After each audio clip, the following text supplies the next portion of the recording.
compare here KSO Secretary Social and Culture opening prayer who say that taken KPC Tinghangzang. Welcome speech Mr. Longkular VP RNR Hintin. Presentation of guest General Secretary solo presentation to the successful candidate education department on Hindantin. Speech from special guest, speech from guest of honor Hintin. Topor award Siamtong Meritorious Educational Award Hintin. Speech from Functional President, Blessing Prayer, Minister Hintin, solo. Speech from Chief Guest, Abanle speech from guest of Chief Watching Hindu Hintin, solo Hintin. Speech from VIPs, if any, Hintin. Vote of thanks, Mr. Lukuka President, KSO Songpi Block Hintin, closing prayer, Hile, Pu KCC, election, light refreshment on the Tunia VIP in a hotel here, Saka in village chief within Songpi block, head minister or head mistress principal within Songpi block, KKR Songpi block, Saya, former KSO Songpi block executive, Banle or youth club within Songpi block. This is Tuni Kimansa Tiudan, Hampi Hintin. Punoi Papa, Epitu Hintin Batin Lopina, Samasa Hanlam, Chile, Tuni Nikwa, Yesa, Humpi Hoin. Chile Minomi Party Hoin, Chile Studio Nozo, si Hong Kalsumo, si Suma, Kipatu can sing Kazana Salam and Bole. Do him part but the Lamkan and his within Pazo, Sumi Patin Newin, opening prayer, the Anaki to who say that they had taken KB sitting Hayam, Partner loading in Kenko. Tao naman yung kahiin, tao na kamandaw, tinglet meses, never say no moment, 8 minutes on that. Tao na ni his usun, Jimba Samsun, Patin, the Rabutin, can sim dong kade. A hodin, Pakajin, till Nastata Abodin, Ikipata Bay, Patin, Tambana, and Geodin, Tauna, and Tautile. Lord Hinale, Patinale, Zamkimna, A Bizim, Hinzing, the Pau Pate. The middle sit the Nabinga Nakitanta, the Samway Pakai. Doni in Nalese, the same Namun in the Sardian motive in Hilam. Muntina him Kim Katia in Kanek, Sona, Ulona Zapso, so Mumin did his horse. But they sat out there, the Persana Hipo in so Apuna Nichu, Hanova, Uni Nikua. Songpi area Hamsuma, Winner, Kana, Hisona, Undo Hela. To Zamla Paka, his Songpi area Suma, Pokis Student Organization, Block Lam Kai Ho in.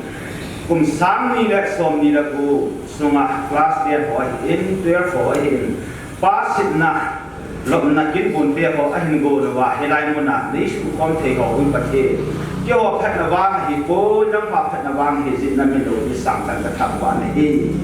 don't come to Benzan, you go, his Kai, I'm going to the also say, me him, Boltina, Pagai, me him till Boltina, Power Nakilawa. Kabor ho to ho zo siu nang ma lo pi ke phun do na kabor the na de bin nang ma in nang ke mong chi ho yo si nang ma hin tin pi ke nu na nga ka hun tau ne hi ka phan ho a hi in ke ho ka hi bin anun chan ria nang ma ka thi nga ke wap sa in thang wa bu min e mai lo hung sing ka pa kai ji so kristan na ka ma ka hun tau hi amen du chunga hitabang Kin tong ho lam kai ho te leo te to ma tin na le chalian sa ta bol ho nung than omi yo area suma hi sim si le hen wachan na lord hen na pathian in eq to cha te ho suma eq to ke han hen Felicitation program I develop this program ki ho hi imang ji ke hela iman na ba hen lam kai ho hi ke phat lam nang hi me sin ken ba le thì cái đấy sao các bộ nó mình này lệ thì đầu tiên này 27 apa na chỉ vì điều à cái đấy khẩn ông mình thì gì chứ muốn đăng à hiện area thì hầu bên lộc ni ham ai lâu lệ đàn nghĩ thì chen ni ham thiên đăng program ông mai thì rằng là hầu cũng tiền à hiện để khai hiện vậy thì ai chỉ muốn gì hít ta bằng tu ni qua hít ta bằng kiến hình gom hoa hiện hít ta bằng mi cô hi iman pi hồ lệ hiện area suma hobung izan mam ko izan mam hobung tinahin hobung mi ho hi invite ho le to ti lam ka ko ma de sa na ka ni ne Ibiji na biji ti le chun sumle pai dei sa na he ko in sa te chunga lo thne le pathe na lo pi ta pathe thangwa na ho bu mi jau si ra lo gi dam la ho bu mi na khat ne hong ke kal so na in blok sa ka sang mi na ki pi wa ai jam le no wa dinga ne kam no a dinga ma wan na pia no ne ki so the ne du plan ka kam le ti chi ko mi sa nam khat ni a si sa ke ho lo le la thing ha na na ma ke mu kha ko in ti ti na ki mu kha ko in ho bu ya ka ke ai na ku ma ban ko ita bang ko la ko ti la ho bu na invite ko ba na le ka i pi le o ti a sin na on ko ti ti le sta ba ma ti na no ma no a ke ko din ka sei do no cha zo tan te ki pa e Welcome speech saying eligible to Mr. Dokular, VP RNR, KSO Songpi. Namasain, kuni ko papa damai piwa. Kita program lo di datai dengan kai boywa, mungkin pati tanwa na kan pi masain ni.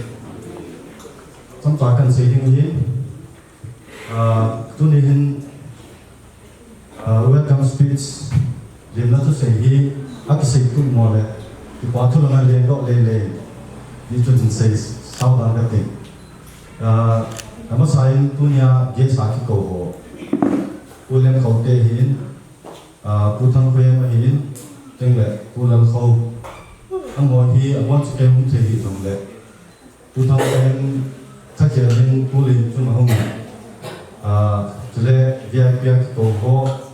jadi minister hi, adang nule paisa ka hong kong ozo si KSO Songpi blog minin limna ka hini binei ani na chate ho tukum tim Vietnam lo din ozo si nang ho sala tunia ita bon program yung ki kum thei hin KSO in thupi tan ki bung zo hi jong le ti pa na sala chate ho hi khat be be mai cham si computer thang sum mi jong ka ki ko he ti vet sau te ti a hi se tu nya na ho jong pa man tam tan hi pi wa silai program man kal son ji vin KSO Songpi blog ta khelin tu nya kal song le pa hi cha te ho hi silai program nya hong za ho so si lim na a ve lim kan le ki du nei tu le chi program hi chong chang mi ding hi a ki chai ka ka tunang kong mo so si ina to pi pi winong tim na ka ni hi a chai na ding in tunia chip ga san ki ko u elem ko te hi a he lo ai pon an ki ko in hab ta ma sa hin ai zo la an zin do ai le ai zo la ko tu zin ka ni ki ho ki nei le kan na ta ka lan ka hung ki ta ti ji hin hung thei pon Amazon atanu ma jing ai lo wa hi le cái phát lên trang cái hung độ lần lệ phát thật về tàu tệ ai thì là program bị chuẩn hóa phạm cho nên mà request của đây ai là tam sung blog cái số các phát số là phát cái công nghệ gì anh là cái chuẩn thì cuối mà hung mà jing này thì cho nên hết thêm điều kiện tin cho nên cô lần sau dùng thì cái kia là cái là election gì à tôi không độ thì lâu đi lần sau này cái số cho rằng cô cái số thực hiện lắm thâu thì nghề nó mò cái để trong này là phát triển ăn lập thì cũng biết thì cho nên hết thêm điều kiện tôi nghĩ cái qua tay trong trái mong phong một tí thì cái program nó ăn đồ thì nó đi lương chung chung chỉ mà tạo lại anh đã bằng gì một tí các cái bài sản xuất welcome speech sa trong trái cái sự thể hiện thế program hi leo kan khial lam dan di tin chima sang chun kusung yik lap thakhela hong kal sung ei lo an ham sunga CSO KKL saya hong kal sung yang wa hi le amalanga hi mun sit tan yang to do pi lo chun ti chu he sa na kan bo tin tu hin phat gon na charu tin speech kan ko ding ai in chu KSO for na pa na phat hin kelan tin ama hong din zo phat le presentation of guest General Secretary ng Amani Kila Pepe na Fante to hin speech from guest of honor Amana Patmon in La Pilo Fante masapin pat pa là đi có pha hay biểu hiện thằng quan hành lắm tôi nghĩ có nó mất sắc pin tại successful candidate họ ông đồ thì họ giấu sẽ cái ngày lúc đã sẽ bị cái pin mất sắc pin luôn nó bon sao nên congratulate cái hình bầu đi này so le program CBS ku zam ta ku helam kau te hin ku dal thoi hin so le ku Pauline so le pakai sa ku len tham lan so le mi nong ni pa ho sa pa ngi ko mo zo se ka ngai lu na che be kan pe ki be ne he ku li hi ken jong ka le ha pha pu yin pa thang he ni ahung dinga o ma hi in a hin la zam ha chun king kina pa te ho ka ana thi in ye chun tu ne ha ma yin sunga mi pa ka tina a me ala alo cho hong koi mo in program chan le program hong ki tu ha phara chu tilangai ki in solin tunin pulal ko jama hu zo poin hi che program hi ke zo ka le dal zo ko in KKL tuni election ka hi wen jara ka tala ke wan ki ka nan sa ta ka nei wa a zo lo thelo fine ka la ho hi ja ke hon kanung dal za ding a hi a hin la program chu lo ni chan lo si chun guest ka mo zo chu a ho sa lo hi pon jong le mian mo lo ja chu ei be ki ding han tia hi cái mà phát xuất cái ngã hiện cụ thang em kia là xây dựng cắm tạo cái này buồn nấu bê hồ apa chẳng họ dấu xây tu nhà cái tiền không là nông số lo thì nó cái gì hi quay mà chẳng nông sát tạo lo thì nông bôi thì ba thì tu nên cái xây nông mình cho nên lo thì nó đinh hi cả chút cái tiền thì bôi sắp tới thì chỉ cái này lo thì nó đinh ở trong sót cả nông bôi thì ba thì tu nên hoa nó họ mà cái xây nông hiện lo thì nó cái gì ít bị trong cái tua sang à thì lo thì nó năn đal về đâu hin hoa lo thì nó đi ta bắt chân nó đi ta nu là ba đi ngang ngập nó thế thế anh đi ngang xong đi muốn bắt ta mi hin biam ulan nào in sung đi ngang ngập nó thế mi bắt đi hin đi ngang sót cả đúng lo thì tu nên nó hoàn năng cái alom nó mắc cái này là tu nên vậy tận nhiên leo xuống IPT step là điểm bị nó nóng này cái gì phăng lên này đó cái hàng bia ấy họ có kỹ cha để đầu để có kỹ society hay business hay nóng này education hay nóng này any professional line này talented ta ta nó bên ability ta nó chính ta nó bên ai vào mà ít lo sang cái nó gì shortcut đi để sẽ gì vậy mi tâm ta cái chỉ khawa hi cái bằng lần gì vậy ino phá lần gì vậy đâu cái mà hiện qua lòng tâm thì cả tuổi lung kinh hi ngàn này thì cả đâu cái số mi hiểm khắc in qua in lo thùng thế nó đinh lệ ít tụ tiền khắc in lo học nó đinh là gì shortcut ông lo hi thì cái xây nó mình hết chỉ shortcut cho step by step không trả là step by step không trả đinh lệ hạ sát nó giống step pada cho hạ sát nó maintain step pada cho cả nó maintain step pada cho ining kit lai ki hal kum zo maintain ai lo wai i zo nu lo ta i pe lo the lo lo maintain chalai la chu i zo man la lo wai le lo thi nai mu the lo do hi ti pa hi step hi lo hin na kal bi hi amma hi na asan nu zo a kal bi hi ta e kal wa zit le be ya i su boi thi ho lo hin na tinga i su boi thi ho chu inung sunu wa ijilam pi chu phat ta i tiền wa i zo wa hi lo hin na i mo de hi chile lo hin na ding ma ba na hin poi lo de de hi ki mu ma sa wa nga ye ti hi lao ke ho ma ka se nu me example khara ka se nu pat chu hilai dong sung khiang ho ku example la da man the ni sung khiang ho ku sung khiang mi structure kha yaw men ama hi na se a se chu ipi dia le sung hi mi him din ka dama na hian no ma dia le ama hi sung tum chunga ku mi him din a su ne dinga hi apoi mo lo me ti so apoi mo lo si ku ka khat cho apoi mo cha ku ka ko ya le sung a chu mi him din hong su ya ya chu lo den da dinga lo hi in ko wa hi e ho structure hi apoi mo lo si chu ki khat ha do le step by step a apoi mo lo chu ki khat ha wa le amo si chu na lim chu su din ni chu le na lung min anam pa chu su din ni ya chu apoi mo lu khat to na dinga chu hi chi apoi mo pui ti he thing na dinga chu I khat ding pa lim chu he ma sa ma ya ka na khat ding pa chu army officer ham doctor ham ai lo engineering ham ai lo le business lama ham ipi joy dang le ikhat do ding pa chu mamu ma sa na ai hi chi I mamu ting le chun apoi mo lo chu ki he hi chi apoi mo lo khat le na chu mamu ma sa na ai ikhat su nga hi so ka lom ko ti pa hi kan se do lom tin se ke la ma ki ngai dam mo tin I se ka o mai le nau te ho zo se u la na wa ding in pathin pathe bo tin tin KSO Songpi itu bina perhemilan di kampung yang sangat tidak usah dipahamin deh.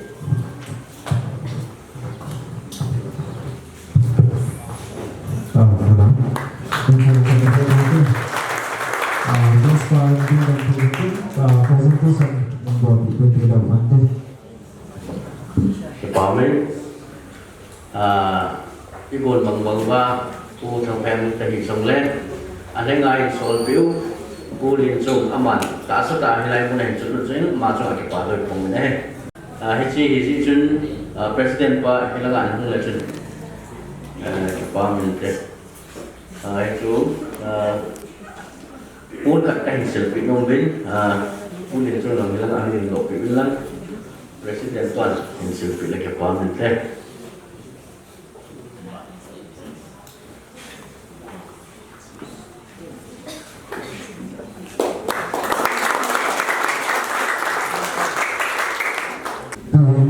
semua ingin bisa Ahsi akan menentukan pantai.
lam nam ke de tin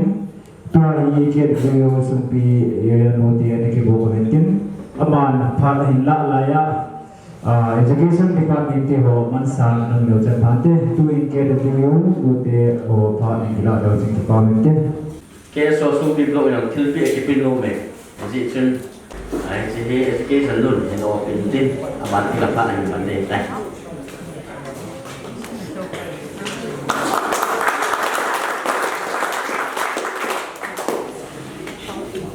kita bangkin gon laupi tak hinggung no Puki Student Organization Songpi block ho cuma ipat ho kahin pungin kita bangkin ho hin man thai na dinga kan hin na sa te ho tu ni ko a hung lo ding po som hin som na ni hin no ho zo si ji atu ni ko hi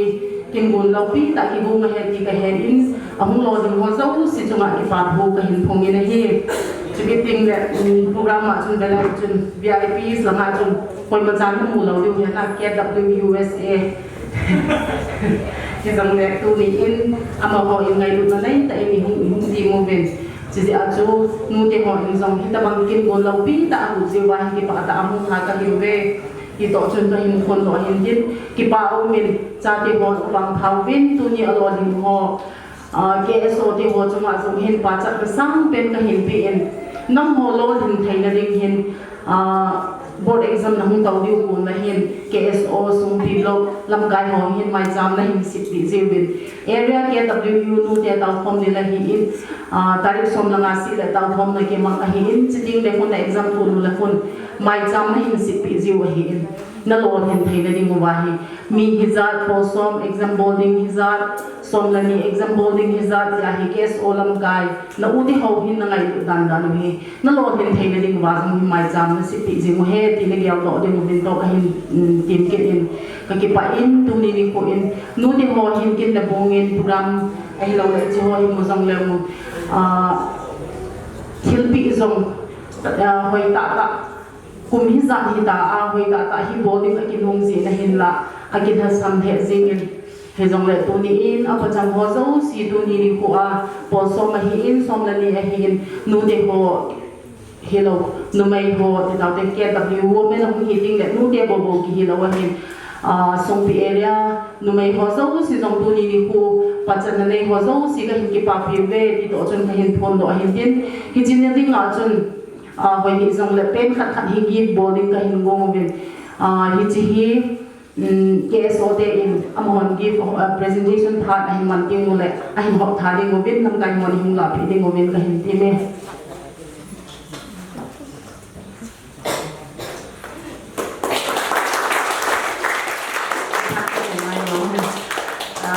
pa he singin tu ni ni ko in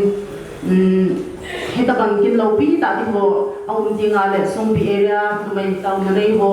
nu ti ho zong hi ma zo si in CSO do ko pi lam gai hon ne hin gel do zium bin mol bil bel wing ka tin na sam bil bel zong le thang sunga dinga hi inam sunga ba dinga hi tai som langa ni hu le si atau khom jing ka hiu bin hi cha hin tu ni in women agit is in chanu de ho zong college ji lo new ham school ji lo new ham tha lo ni ting zong le tau khom na azang hazing ding mo bin to pakai minin ka hin ki mo bin na nu ti ho na su pi na mai ho tau khom jing ho hin thasi la hin thang sunga cha te le sim ho dinga hi tau jing kan thau pi jing ve ti to hin na lung thi mo wa na gel do wa chuking ting le nu le pa in gen thei ta asum la pai kam ta senga u salunga na to a le khan sim sa wa pan na hin sim sa ho hi na hai le lo wa na lung thi mo wa na chin jing wa na ho jong lo hin na tu ni asanga sang zo zo hin mo tau ding in to ong ti bo ding in to kai min tim na ka hin ne win a chei na ke in tu ni program kin gon lo pi da hin gon do pi hin to do pi ke KSO de zuma ki pa bu ka sei na ba na KWU nu te ho in zong kita ba kin lo pi da hin to do na sung ba hin ki thu pi na envelope neu cha ka hin pi no min zo lam ka ho ni hu la pi le ki pa min te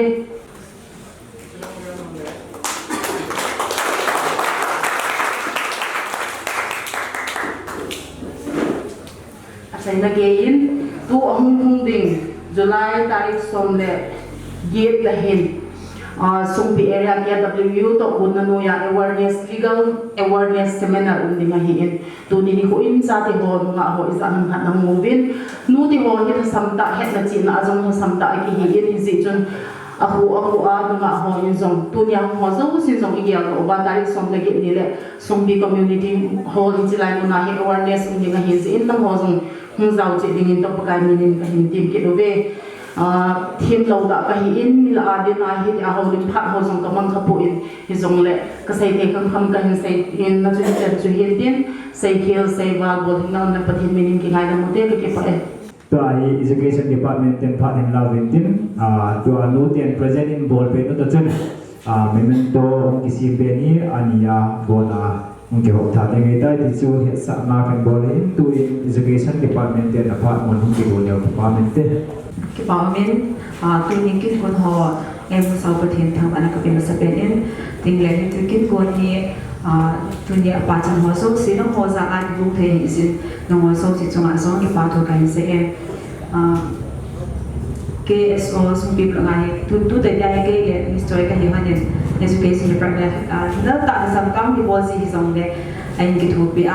hút tiền này cũng là một trong số cái bà thôi cái sẽ em tình lệ tua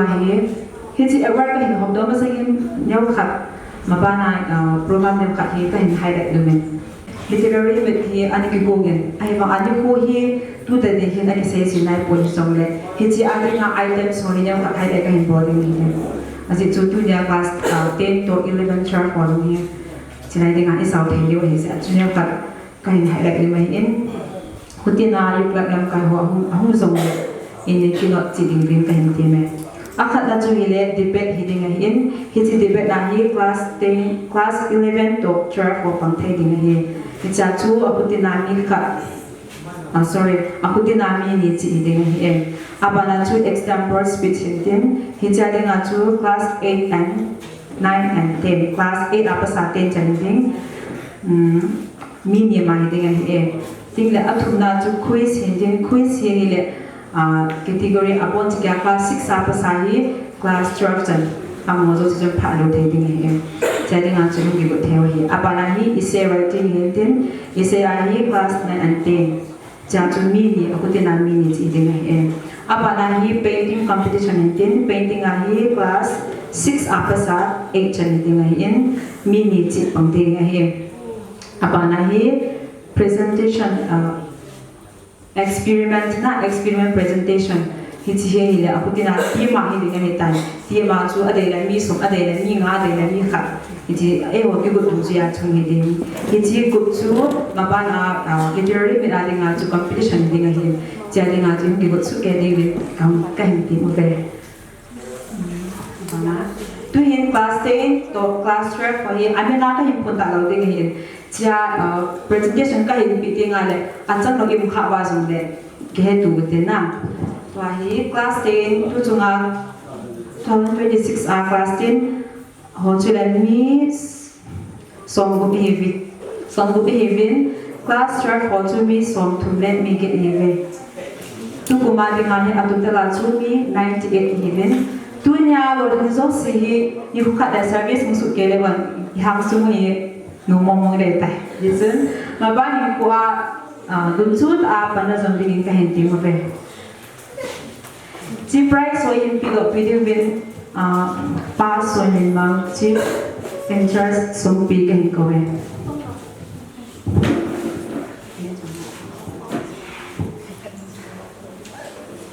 kan ko dum si mo sing ta na Lal Queen of Valsang Mr. Lal Queen of Valsang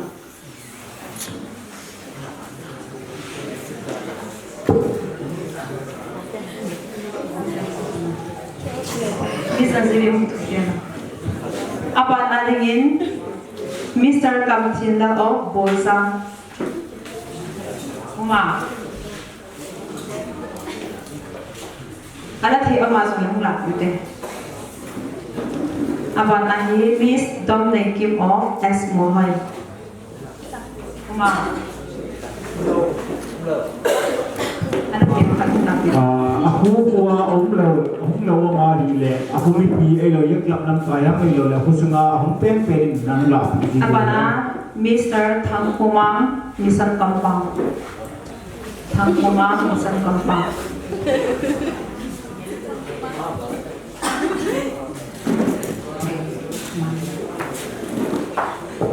Mr. Malco Hongkip M. Gampisang.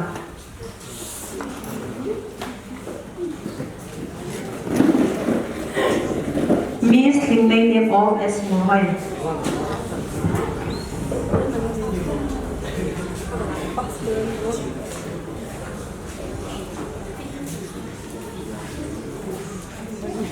Miss Lamay Name of I. Lisa Relief Camp. To our relief camp.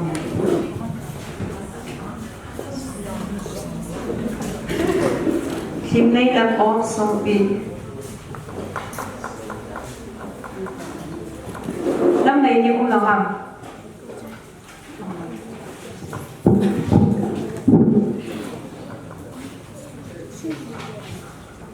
Hôm nay làm Songpi mà mi tận lại chúng tôi.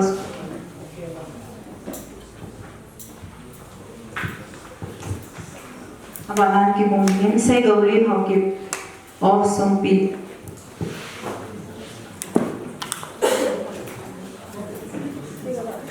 Sẽ gấu lên mà Songpi nang luwa madalang ulan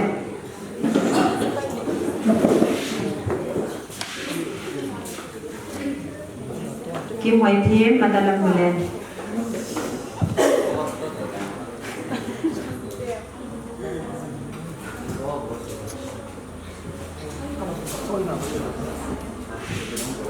Bạn đây thêm không xa có kê gầm nô Let mình lên Songpi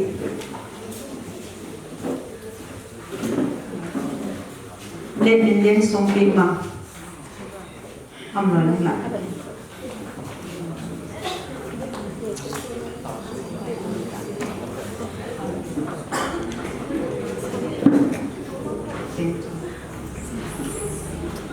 Gilson Songpi Hát ngày ní Songpi Kuri Hát ngày ní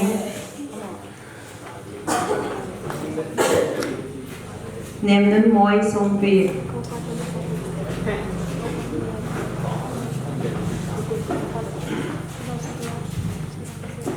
Lâm ngày kiếm mà ta lâm lên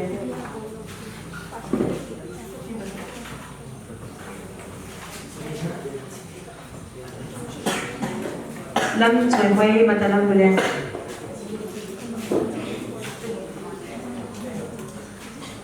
Rồi hồi kia cũng dạy không hỏi như thầy đâu Gin muôn thắng giam nông phai relief camp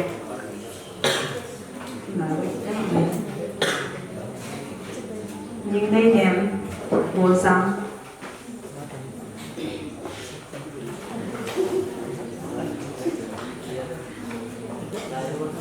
Miss Jin Sa Thấy Tuy Ngâm Sang Tuy Ngâm Sang tên mà không Thì nay bác Songpi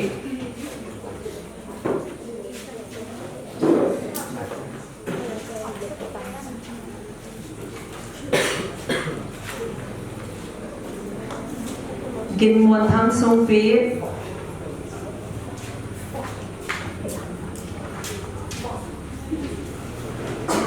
Kim Choi Hui Songpi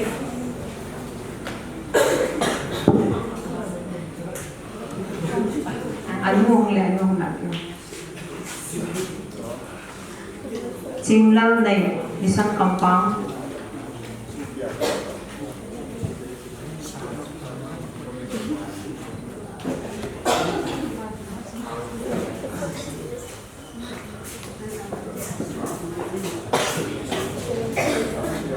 Lâm Minh Lal Songpi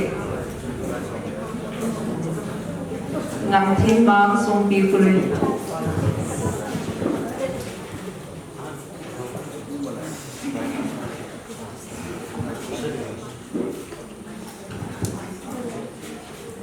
Miss Dom Nay Lam Songpi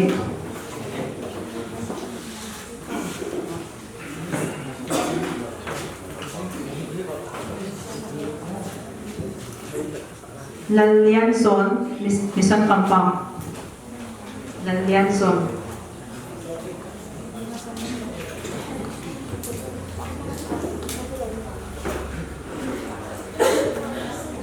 Miss Kim Hoi Jing of Songpi. Kim Hoi Jing Songpi.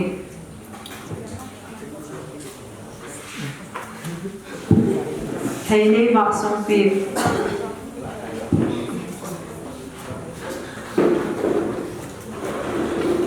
Bảo Thiên Lâm Nhiều Hình Cật.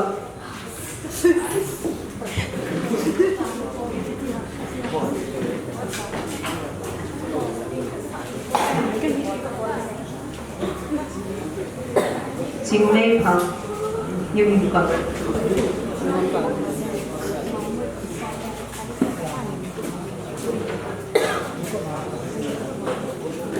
Say min lit hau ki of ti bol sang.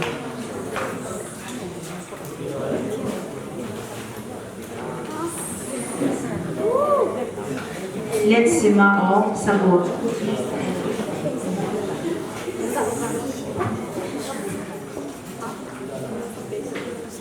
Bay Thiên Kim S Mohai.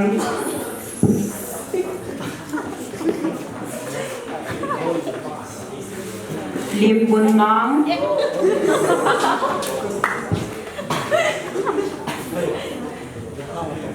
Ngamin Sang S Mohai.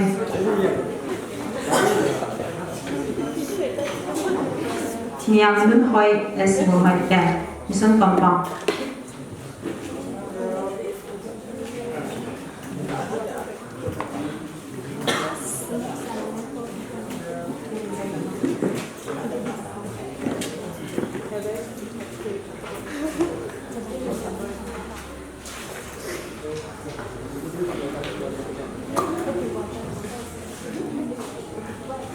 Này Thiêm Chính Songpi Puri.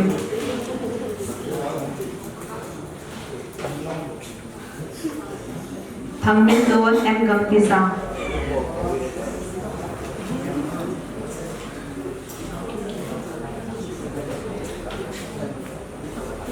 Thằng Chôn Se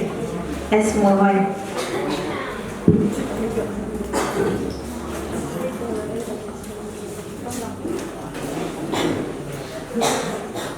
Mang Go Lun Kê Thiel Mang Vi Rulit Ke Mang Mui.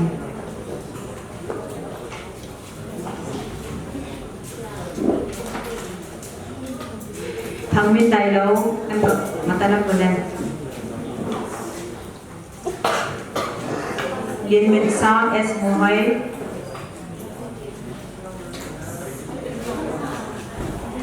Liên Minh Sang S Mohai.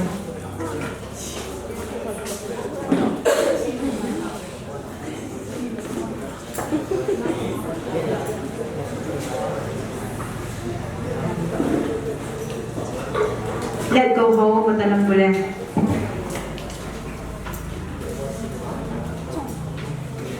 Lin Mal Som Songpi Puri.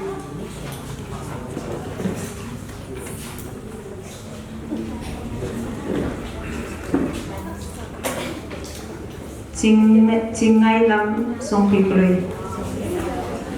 Ching Ngai Lam Songpi Puri.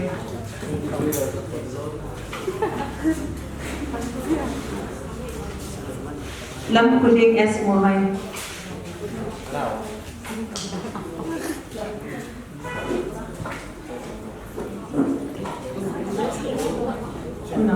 Ayam dia, mula berikan. Tây Lê Thính S Mohai. Tây Lê Thính.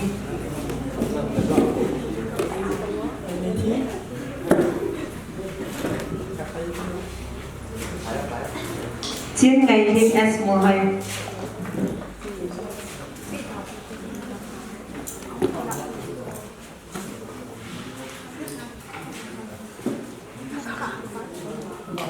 Chiến Ngày Thính. Ngắm Bun Se em Long Pisa.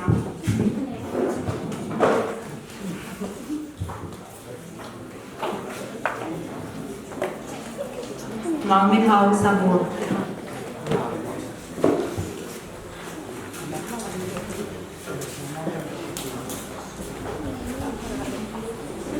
Ruthi Himne Thêm Bao Sang.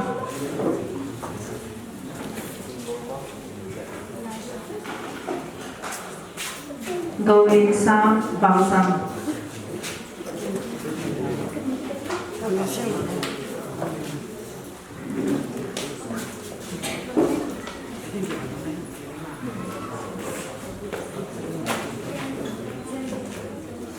Lam Bun Sam S. Mohai.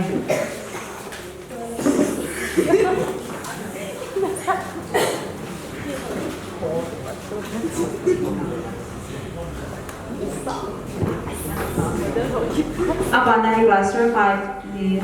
Minister Department Bidok President. Reverend thang lai yung Bidok Department. Nazo chota insima ko habahin sangha na. Cookies Students Organization Songpi Block Ccpur District Mysore 795128. Certificate of Appreciation. We proudly present this to Mr. Tong Lin Gen Dupo for his outstanding achievement in his Ahsi examination securing second division in the year 2026 100%. He has demonstrated exceptional academic excellence, showcasing dedication, hard work, and commitment to learning. We proudly recognize and commend your remarkable achievement and wish you a bright future ahead. Kukab President, Tainum Kim Education Secretary, and James Paulin, General Secretary.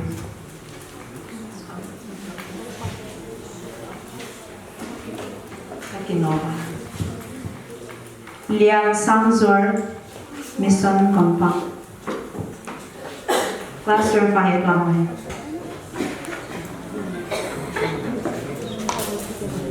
Lun Min Thang Kong Sai Ke Gam No.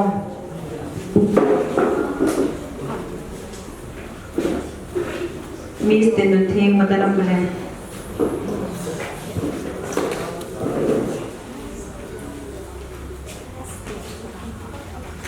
Chin Nei Chong Songpi.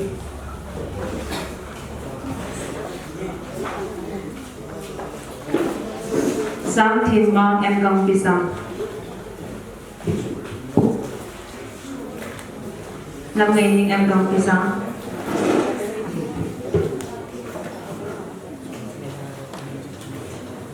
Chính nên hồi vào rằng chính năng chính nên hồi vào rằng này hồi thiên sa bùa không nói lắm là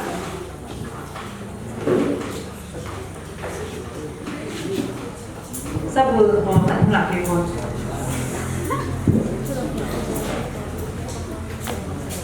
chính ngày đến xuống kêu lui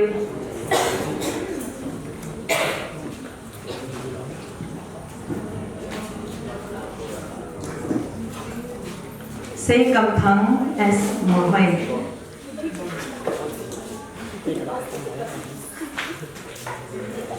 Hoành name team S. Mùa hoành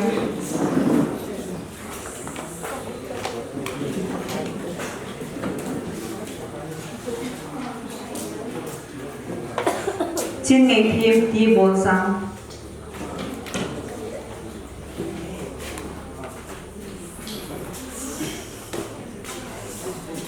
Hương Cầu Mark S. Mùa hoành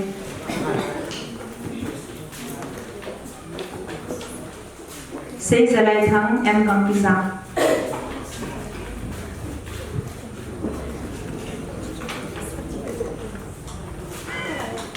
Sa Gaulin Assistant Sabu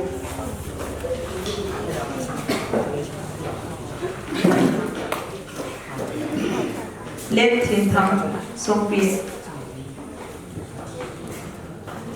Let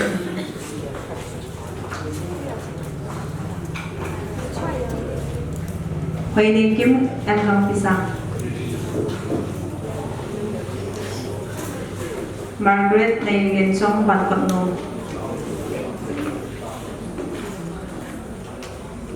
Ban Quận Được Tiêm Lỗ Mang Câu Linh Songpi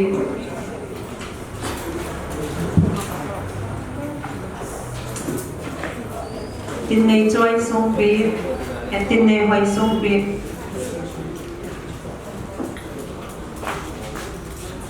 Ning Kim Ting Matalang Bulan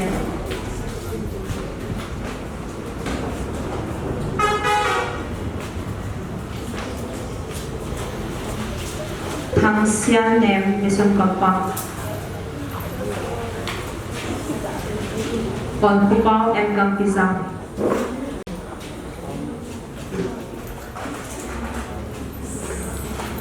Lang Kupao Pao Sang Lang Kupao Pao Sang Baby Ning Saling Ban Kot No Lun Gau Min Pao Sang Miss Hoi Neng King Hong Kip Ti Bo Sang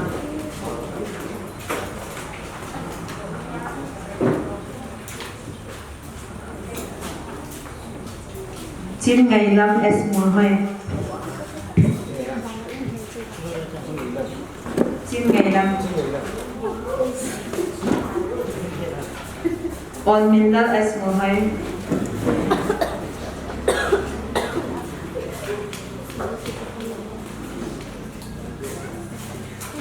Thang Min Sang Songpi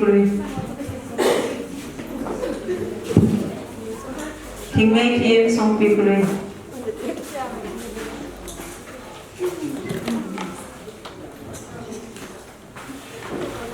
Lun Kohau M Matalam Bulen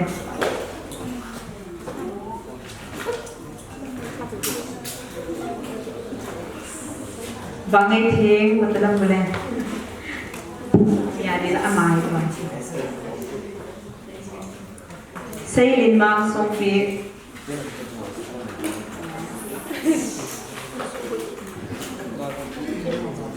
Thang Sun Lian Mission Kampang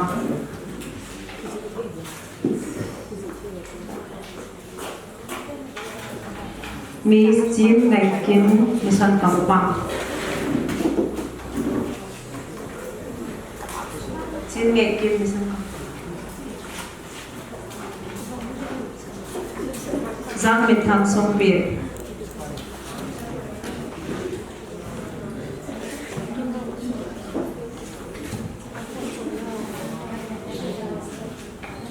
Gin Thiên Song Songpi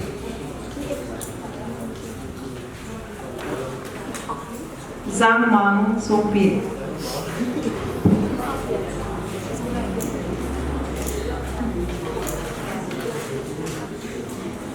Miss Ningnei Ba Songpi Ningnei Ba Songpi Mr. Larbiak Thang Mission Kampang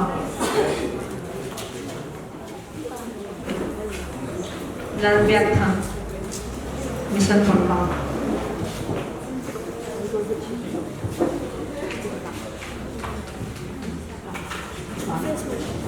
Hết chân chưa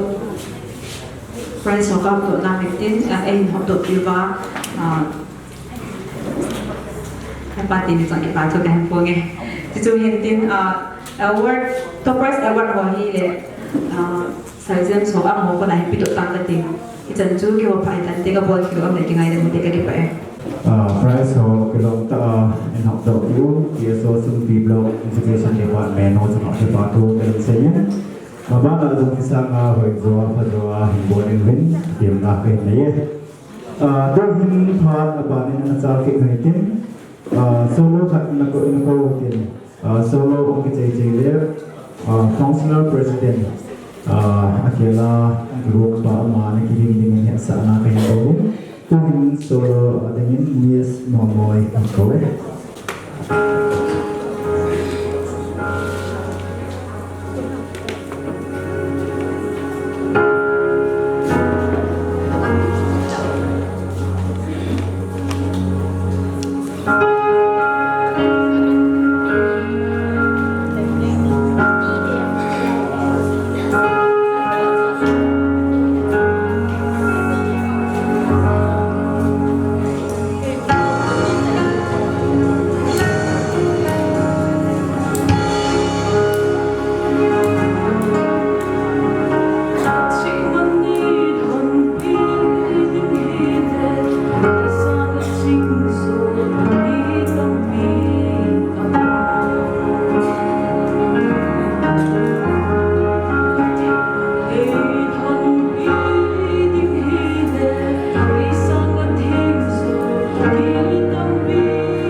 presentation program của thầy video ini tuan dapat mohon video lepas deh.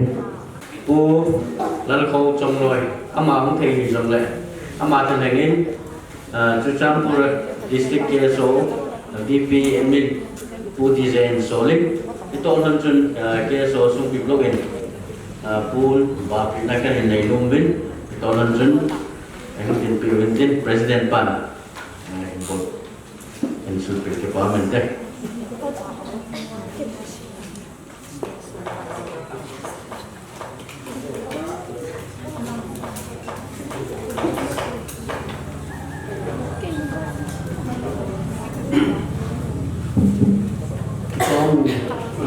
Kita mengharap lagi untuk jumpa dalam jenis ini.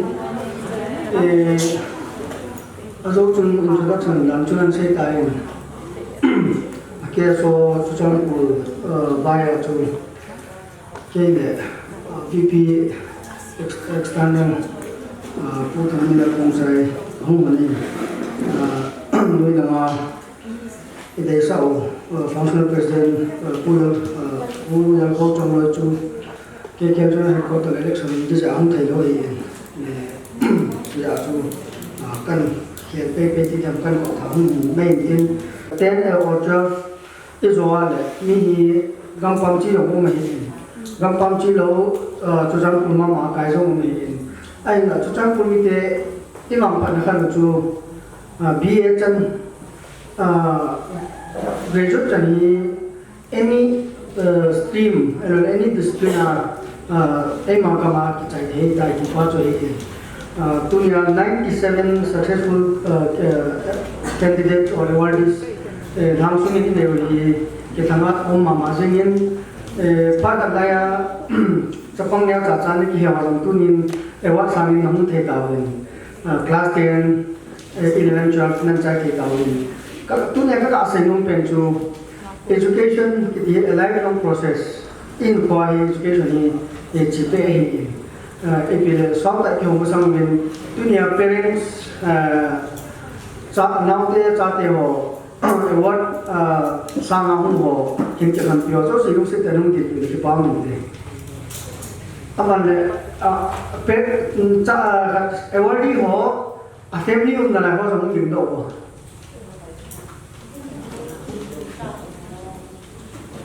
successful candidates anula pa and parents who ho din ho ka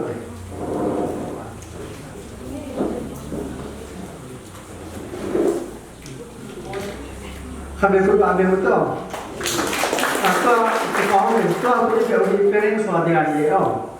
97 successful students in ba hiç 97 cho anula pa in kilom pi thewa da tu na i whole full de nan ko nếu chắc calculation nào vào level này, chỉ có cái số lượng bao nhiêu success cái gì triangle này, asim lai hoa chu is hasimai sim ju mong ni, tạiวันนี้sim ju in, hiện tại chun parents involvement ni alina alina thì dunia adi sana tu phát triển nhiều parents ho, kan baca nào le, kan kita ngati nak baga, pun tu normal kan dia sahih. Education kiti lifelong process iti mamama so to ai ki ho jong kasin jing lai wi nalu na wang langa to har te pen ho jong ajin jing lai wi hi chi pa lifelong process hi ki ai ka ka se no pa ki chu class 10 metric kiti turning point of the life e wa nam pi ku ke ma chu ha ta ga koi de lo hi ti bol rang la pa hon nam pi ti bol rang le sa bol Hujan nuai lap ang mo chun tui la lam pi koi dai mun ye na le lam pi koi pe la pi tiam mana na ga driver nei ya le na kap tu mo le na nem tha ti cho na lu ma in that very same manner hi chi ta mong sana chu class 10 ki hi turning point of life hi chi lam pi koi ya nyau cha na tol tu mo le na ga ri a koi lai ta chu si dan the or na ga ri mo the the Hichi turning point in overcome ho si class 10 candidate ho amas pen congrats kai bol kinin apa na ka sa no ke khachu 11 12 ye ne ki sim so ke 12 successful candidates mi za ngam khot tum de ho Okay, thank you. And the middle of high school came. Kaka say nung to 11, 12 atua class 10 pass on the head look at kaka say nung 11, 12 in Simahi 10 kisaita 10 to turning point into China. And 11, 12 11 in Simta. Hichaku akam kama tu ki golden sound ki nunga sa ya to. Nanu na wan. Am dan tu iloi pai ki ban dan tu ki copy in what is trendy om dan tu na. If kama tu ke bana trendy hum ki mun ki boi pi le to. Hichapa tu societal no. Na nam na ni si ai lo aban society chi na dan to. Ai 10 to turning point yong le 11 12 is very crucial ke to. If you say that 11 12 Ajne yung jitu nana lupa mazne yung mo. The class may razne yung mo. 11 12 yung mo. Na thau jitu. Ajne yung to zne kante. Ayong le tu la 10 pass 11 12 pass. Graduate pass mo ni chapong ta sai na lai on dan chu. Lagi waktu class 5 pe kasi ma chu tu ada kamian mu to mo ki thau thoi ta. Kham ki ya dan ga se o. La Songpi kana kai class A B class 1 on ki kai mol thola so ila ki hap thau le ai ta ka sai pa tu 11 12 sim like ta hi we think we conquer the world lai se ni imachal alo le tem bangu le sina about it ten ki like ta ku 11 and 12 sim like na na wa it's mentality ho ki nei to ai ni chi pa hi ten in chai hon nan to dio ya. Here so life is the best teacher I mean experience is the best teacher Nini put what they will go at chun masati. To me 11 12 in overall commotion 11 12 for nail theory dan to tap in hill theory so like subject stream nail theory and given the dan ki chai dan mi to ki hodi dan social ethic am dan to tap in hill theory no not overcome ka se bachu.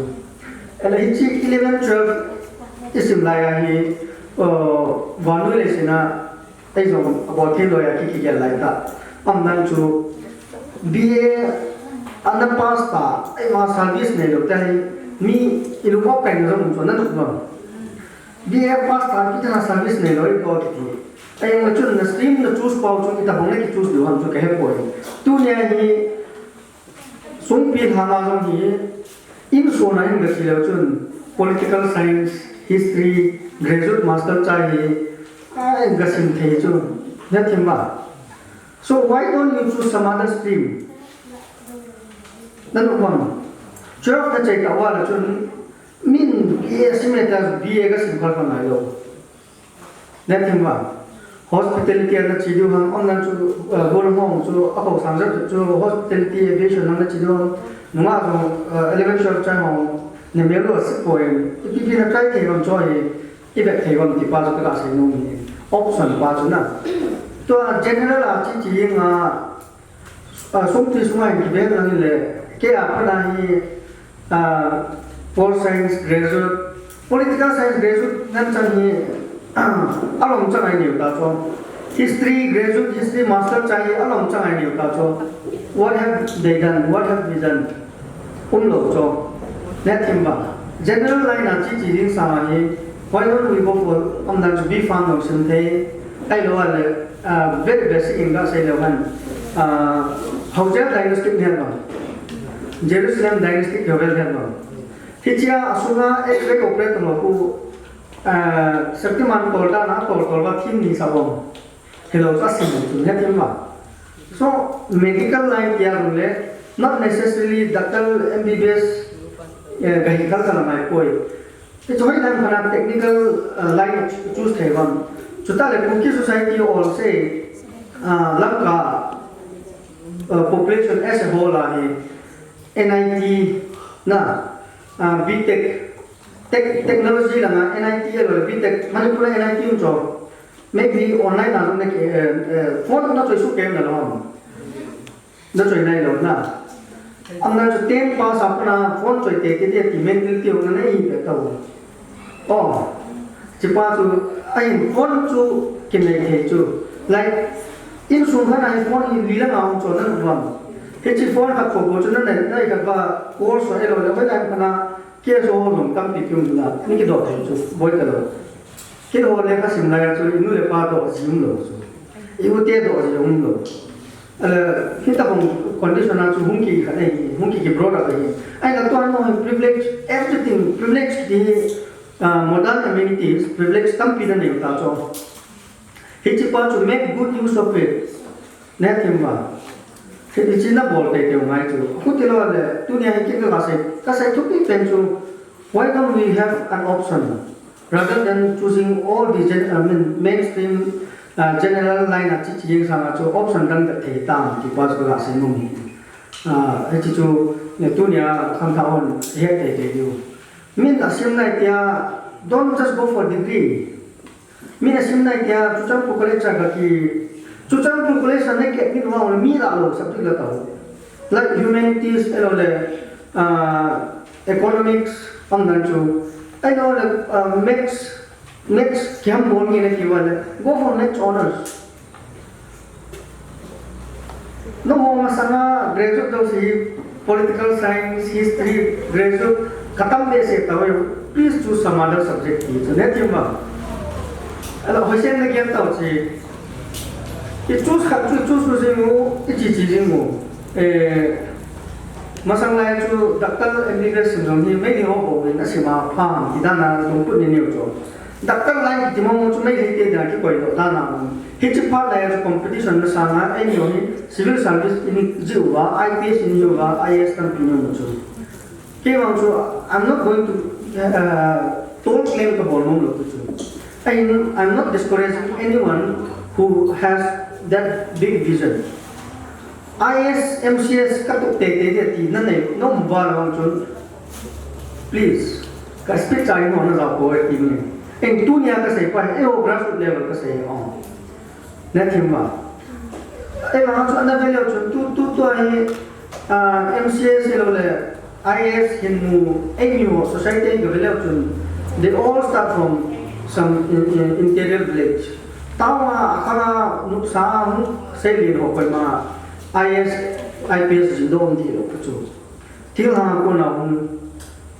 ai wo area to thil ha na ko di hon ta wa ko di hon that is your judgment no perspective hi hi pa hi tu ne career hi piti choose them to pai be very serious na loi pan biology la mana chu biology la hi amani chi la mana chu mo la hi so explore bol le chu there are many options कोई मोले Songpi blog में career guidance में तो चुमिन खाते तो बॉल के आने बॉल में content then we can call experts ना हम दान चुके वांग चुन तो आही तो कंडीशन आही सुन अक्रोल इन्हें विलन ना family background आ जो ना को सुनतम की नहीं होगा चुन state government service की इमुदो लो चुन MLA चा नहीं आऊँगा चुन very hard state government service so let's go for central government service let him talk about God masana bon discrimination tum tale kham akama hi discrimination tum de tai pa chu no discourage na lo na ki tom pan la na che de wa ka sai chong ya chu see for an option chu tam yum de hi 12 chaya langa na to a chu chang progress ra ba kai कि जो ट्रेन खाना हो चुना तो हम तो है ऐ लोग वाले हिलना ही ओज़ा का फंडिंग जो है लाइक कॉलेज चंपना के admitting he just some to see for something suffer for 3 years and take eat the fruit line का चुने के चूस तो वाले कोई तो हम कोचिंग ला थे तो वाले तो जब कॉलेज में कि वो मैं लोग जॉब में चाहिए तो वाले कोचिंग की तंग के लाना prepareเนี่ยทีมตะวันตกเกษตรภาคมันสั่งไงลูกที่จะนั่งคนเล็กจะดีกรีนั่นเดี๋ยวจะชูฮิลังอ่ะในโคชิ่งละชูโฟกัส 100%โฟกัสนี่ลูกค่ะนี่เฮียชูจ้าน่าใจเทว่าในนี้ก็เต็มนะ support เทดิวนั่นน่าเลยโคชิ่งละจะเอาเป็นนั้น library จะเอาเป็นนั้นที่จ้องเราก็ service นั่นก็สิ่งเราเทว่าเนี่ยที่จะมุ่งจู่เอาเองว่าจะเป็นสิ่งนู้นจริงไอ้ที่ทางที่ขณะ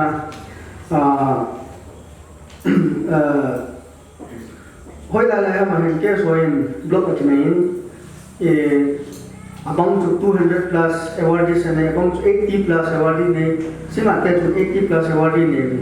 trong to tira ni ko ni it's 80 plus to ppl la di ho di lungboi tu nya ai gama Songpi gama 90 plus ma 90 plus hoi lai an hom chi divam ti pa he lungboi na thei ko so ne ke ma e a chu hoi lai ppl chu na chu dham but me bolo ka sim bin ne on dan chu tuin computer na lu wale neili do min neili na hun register ke bol bin na something local available ho make good use ki pa chu net ma local level neili na chu bca na sim no wale e society wa bca chai tam nai lo chu maybe handful ti chu sim thai khat ni ti ho be na lai chu ke chu ya chun sim di bo chu na sim wale chu register ke bol chu neili na chawin na Panggal tu basic computer jawna bar BCA simle tu BCA di ma tu na chai wala you go anywhere job guaranteed jo ale hi chi facility chu gama ne timma he cho ta bom facility ho e hatan na kan ten explore ta te let's not simply go in the mainstream main all general line am what chi pa wa mi bol da ta te ti tu ne ikit no ikil ho la un le ikit no na hun tin Zat ke sai mama chu nang kere chu nang phang chu ne do chu na chỉ tôi chụp cái là sử dụng tiền, ở chỗ này cần gọi là class này trên này là cũng, ở trên này là cũng nhiều, ở trên này thì ngang vang chỗ Japan base này là nhiều. Các cái mà class phải các mà tu ở cái miền Bắc tập mà cái nó cũng để cái tiền là chung, cái họ không chụp that era has gone long gone, cái trái cả ya. So, pasal yang chung mấy để chắc thế đó là giving low cho, giving low means but in me thì bukim là hormone है ना यो शायद बुकिम सेलाई से मार चुन नुमे दे चा नाम की नहीं दी तो नन को अरे नुमा हों चुन प्रतिदिन abnormal ही लोग मार चुन कोई लाइन खाना पसर का हॉक पी लो ले क्या करते सु कि नहीं सो के तो नन को हिची love relationship लाइन यां चक का से नुमी हिची हो सो लाइ तक चुवा ले नुक दे नुक दो लो ने कुतम ना केरे लो पाहे कदाई बात तो हम किलो दे Ia tu pasal mana hosen gel tu, na so tu lo tu ali ke tu, ai mi important ani ka mana le, love relationship experience नहीं हों जो सिद्धि लोग जो, लेकिन माँ, ai tu early stage आके पढ़ूँगा, later stage आके पढ़ूँगा, ai कोई माँ जो पढ़ें, अथामा आने का कोई लो तो, खाते का तो खारूं तो दिन, so my point is career first. That's him. Amanda, one thing I will tell you, remember for the rest of your life. You have to love, you know love. Love is not a sin. I 12 on said love is not a sin. But it leads to the way of sin. It's supposed to never wrong. I think that can guide you. That's him. None of your one. To like male see in yeah, so we cannot you know what is progressive parents or progressive family. Progressive parents that are parenting or pun achate to mi khato ba su to a hiti like endorse about it forget about it so ai was society to teach di lo so ai aka ba sai pa chu no mai pasal nunga ko han ni na wa ke dai ke ngai ki pa chu thei mo hi aban pas ka mi khanin mi khat ba ngai ga lu se ga dai chat ki chu asi boy na ai ni chi relationship ma deep relationship ma no ni wa pana you will be like na ke lampi wa pana chu mana chi do and that can lead you to do some sins and that him ma chi pa chu chi line ni kan sai pa chu ba sen ki me chi da wa aban le 10 chai 12 chai Adi sana 10 chai ho to hin taw na chi do ta cho hai ne to taw ma le kha sima hung pro da no yum tho do hin helama 10 sima hung ke chai jo hung lo hung jo mum do hin so Chandpur is very popular for drug abuse drug menace now let them know ma a popular than to we are the producer we are the consumer we are the exporter, we are the transporter, we are everything. So make this take us narco terrorists. How to change that narco terrorists? It lies in the hands of the youth. So try tips to come together. So say the work of 10 to 12 successful. Khana him touch not. Nina taste not. Up to 9 random note. See, one is touch note. Now, college ke kaita. Pan tu kan ada ki kana sikal da ki choho anman cho fashion na chijna lo bang. Hichi azuma ka sai fashion to dress code ta jaga ka sai pa cho mo cho. Ai da hoi da kana janda ka ane ki kyang ku fashion na chi cho. I mean fashion ta ai lo ki cho but ipili na bola le em bolong ti han cho. Iloi pan tattoo ne mana no tattoo kis no le. Khapan no pain no gain cha le. No pi and pen is because rock below no one done could be. Once mistake is mistake, so they have to drugs it all starts from very basic. Chosen Goldie can do. And class 5, 6 in life. Goldie can do a lot of Talab so Pakidan done so. Talab can make a Masika can make it so. Apana also say that after it all starts very tiny thing. So what I'm saying is, Numa also, Pasaka in that here, cigarette toners, the soul of a chicken. A few nuns, random not the kipa to Koyum Koylodi. Now, that's not to come in there in a job. If it in the Tampa, they have to parents or it is our parents on Saturday. It's all very good. I have swallowed it. I got to Anamazat. Anamazat, one of them. So, first is touch not. Let him cover. Upon taste not the job. But if that population, it then to be who not to up at the Monjas, we will so. Aman is I always told you, you will never want. I will the child to be taste not the departure, but it low for the. Karena kaki ni kita kata kicu salah deh, dia terima. And random loh kicu, maybe plastic lagi cun meti. Orang tu paham kan, nak cuci sah, paham kan nak pisah. Kicu cun random so. Macam plastic lagi cun, orang kita tak nampak teri teri so, nak nampak. So touch not, taste not, random not. Kita tu masih ni tahu. Pasal orang kasi kau tu love is not a sin, but it leads to the way of sin. That is not that. Abang tu there is relationship. I want to drag Menesani, that's not random not. Is with you all. I will some engagement in him. If you know, and drinking a Zadia alone, chief guest, who will hotel mountains on the guest of honor him, to the chief force minister, Zadia alone, Reverend in a special guest for him, so that Songpi who in Mangi so that Central Functional Foundation Trust with the school with the James in Songpi Hang KSO Horn of he can part some of mine Songpi KSO him KK KW in Itabong Chate or Hopan Chate holding importation of Songpi take up in encourage bowling a platform to be done in Bol Pauli, a Kanpa Chawe, cut to say, and big congratulations to all of you. Nakeda, it's in your hand, but keep God first. Oh, congratulations again. Thank you all. In Songpi, and look at and post and some people are going.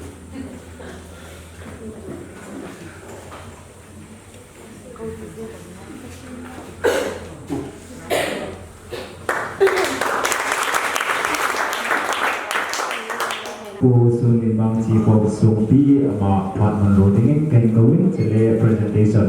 Songpi lộ đến bộ về những cái department. Thì cái này Ai to man jun president pan no te le pa mi te.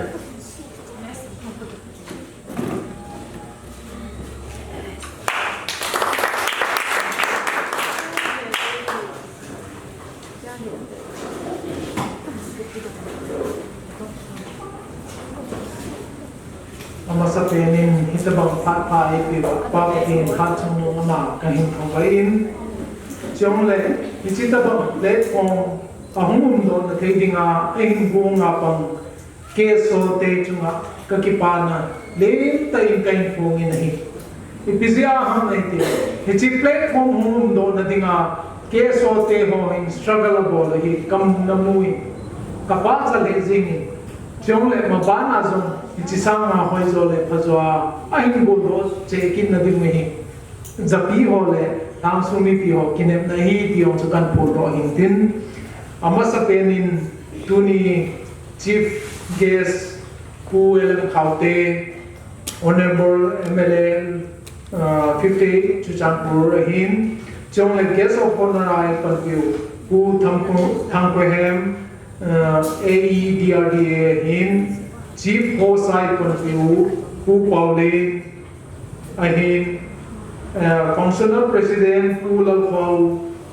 Ahin, Chong Minister Ai Konfiu, Reverend Kanglal Kaupa Ahin, Abon Chachung Ba Kazana, Salam Kahimpe,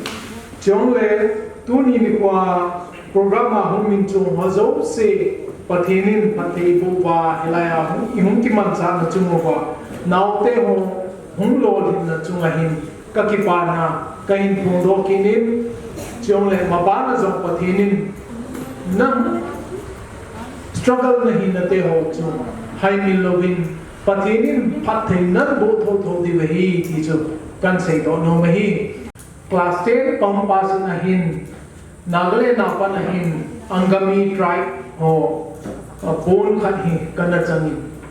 hichi ehin pi ho chun motivate a bolom se wa se na pe vi da nahi hichi kon hi tunya ape bang bin master na chan na chai lo wa ne na kisil thei lo te e na ti we hi ipizia ham ti le angami ho hin pon anei bin hichi lekha them ho bo win akisil thei lo pon anei ve tuni ni kwa hi e ho hi ba pa win hichi ta bang dan le bol bang che ne ko win sai pi hu hi pusal hi ai le kisil te hi chong le nume hon jong thang na ho jong ane win anong lu phara kisil te hi ai na go ki ham po na pa chu kan sei do nom ja chi chan chu kan sei hi master ka hin chai pha na hin hi chi pon chu ka kisil pan la nahi ka kisila lim ka kila e hin pinu chu ka kle ki nahi ki pa thu to aman motivate in a bolo hi hanlang hele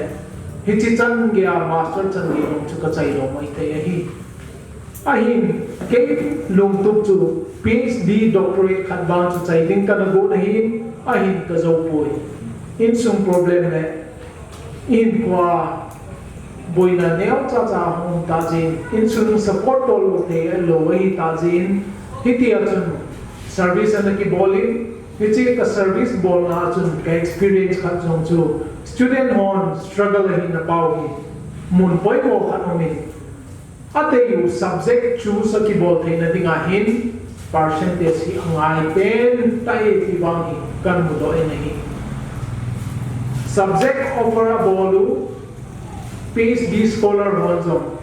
amo ho percentage chu 10 11 12 BA MA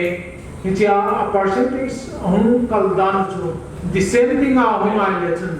a dei subject chu ki move a hin ascending fluctuation a hung ho kun ba a dei subject hi a kin han te lo hi ti ong chu kan sei do pi no me chong le tu a metric na hin chai wa hin hichi a pa na hin foundation ki si mo bin lang 11 12 le master na sim ka wa hin na percentage hi 80 above hin maintain bol te taking in kahin tim na no ki nahi ipizia ham tile imo po naw hi igamble sil hi 80 ko thei dingo lệ các thiên u te ho tam ta zong in ei tao in do thei ding hi chi hoa ko na hi i gam su i chen now ho zol te ho yo hi in sim diu in su ki sim diu inam su i sim phan ngai hi inam su i sim phan na ding wa chu vision nei ta hin khu thing i man diu hin khu ting hi nam ho khanga hi kham khat hin thing sela hin kunan manwa kengol sak na lampang hi hilowa chi na le khit na del na lampanga alampi chu na noi wa hung khang le ni ho hin na hil ti ngoi le hin inam piu hi hung chi jang tan te ti chu ka kine na hin tin he chan na chun ka ki pa na ka hin pong do in izakai se hil se wa lo ma le ki ngai da moi tin tu nin ke yong nei lo sa sa hi zam le emergency da kong ki go nei je chun atam zong kong ki gong do pon zo ham khamin envelope sungai hin sang mi ham khat kan go hin chi neu la fi ding in lam kai ho kai ti ne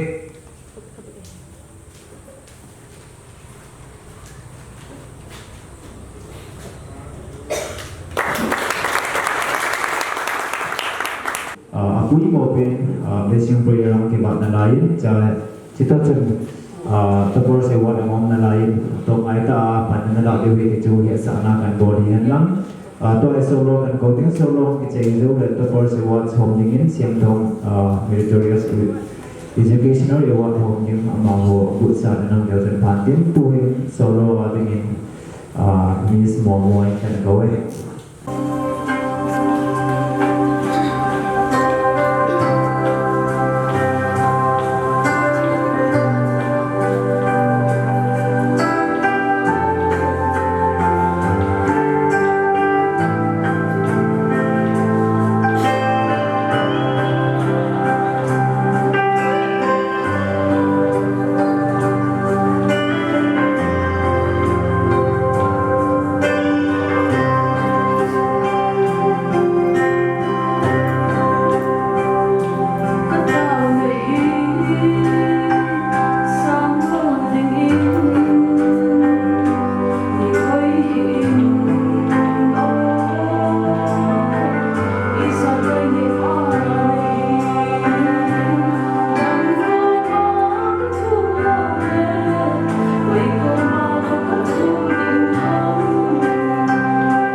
Pu James Ma Phat Tin Pie cái award holding cho cái gồmจะเป็นdòng này là ngay award anh hồng tu hiến làm cái hàng am Spain KSO em chỉ tập bằng program hay buồn diễn chúng ta cái bảo thu cái hình xe yên chỉ tiếng lệ tu ni jin gun dengan hum kalso CC kazana cái hình bên minu mi pa hoa hiến chủ đề future VIP hum heading ho future VIPs for congratulate kan penon na cái thut chẳng là chẳng này cái xây dựng hình thì chú IPCRA xem thông meritorious educational award thì gồm hàng thì chắc chắn cái xây dựng hình why we do what we do thì khá là mình English bảo là thì chú xem thông meritorious educational award cái điều mình xem thông meritorious excellence award cái điều mình là chung mình nắm lo hiện trạng là chú cái chú không kịp mình cái cái ball này hi sum le pai om ja cái ball này bui cái ball này sang sunga khang tha expert human resource na man cha thei ding khang tha hi atam kha thân học thầy là tiếng Anh số nào kỳ khâu là để motivate một là tiếng Anh số thì chỉ award thì cái coi là hi cái gỗ mà hi aji cho hi chỉ bây giờ cái thì ta cũng sẽ hin xuống cái khâu là cái bộ làm gì hin 120 years ago bu xem thong hin mỗi rằng education hall in anh chị mỗi rằng anh chị nghe na anh ấy liền ăn sang cái bụi hàng chi gì rồi tới bây giờ chúng ta mình lấy khá anh xin education that was 120 years ago 1940s lại chun 1940s lại chu American missionary họ có một cái thuộc không mà ilang sung bài education and pulu cho mission compound mi school kaya kam tha ta ta hon ni an changan ke ko lai I khu an be cho that was in the 1940s first world war second world war hong Japan gale di na trong that whole of all of it chỉ dấu chun India independence dấu hen na sata en ong khang to ke revive han bol le masa ngong lien chi en Ccpur ti district manjau Samuel Sinilai under ihu under they came for education ahin pha ong ke to dong zin pu sem thong wang chong ta pun 1970s cái trái đi bồn mang chun ikram sun wa education an chu education center na institution chu Ccpur main town man reng kai la ka cái shift ta na aung cái shift le 1980s khanga pa chu e ho dong hin school kai din in an changi ke pu ke evin town na education hall in chi pan kit ta na pa te ho na nu te ho se na hi amo khanga chu ne ding an changa ke pu ba town la na education hall la na chi ba tu khanga he Japan is an he the same story na an changa ke pu ke ba town la na education hall la ke to ke are we going to repeat the same thing next generation are your children will DIM sets the town la school ka chi ke tu hang cha te ho will they do the same thing I cannot say anything. It depends on you. Kasi nung jo same thong meritorious educational award ke bolo nahi no zo hin phak khara the same thong in American missionary not the deal na bola education na polo na but this time you yourself na no tu nyang ka son se alo leng se hin nong lo hin ting someday you become expert is a certificate thoi ta ta na ne yu ki nai bo na mancha the chu it can be a farmer technology to get to farmer na doctor hi la tam na sai shooting na go the bang chen kan na be you're not productive na doctor hi jong le chu hilaya jong doctor hi the hospital jong hilaya um the e ho ek chen na ga mi tua hi bitita mi holding a hi lim ke kam na mon na gari ni wa hong saya hong khala na mun park bon na mun ipita ya ba chu picnic bon na mun no hi che keu chi hi lo piu chu ho hi helai mun a hi institution lin jo the na mun I sa diu educational institution hoi ta ta na the health and care na hospital hoi ta ta na the mun no hi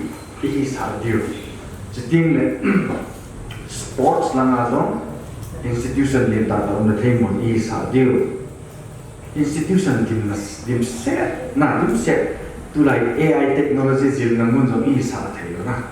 yeah so we have unlimited resource Hichila so appoint mo pe human resource no ho nei na no hi ti ho nom je as hung ke humble ki event na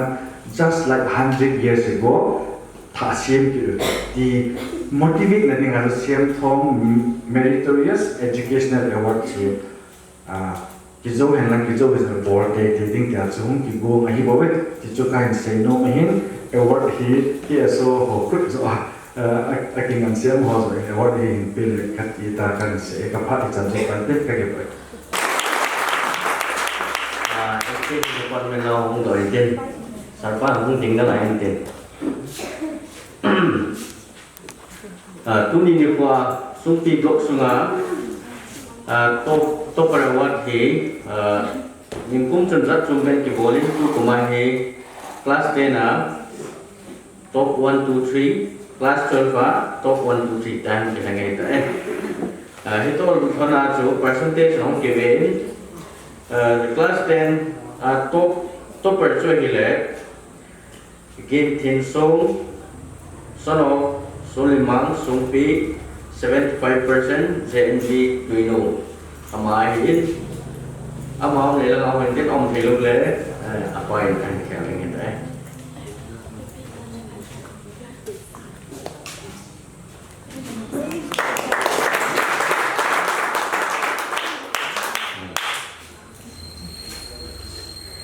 Abana he second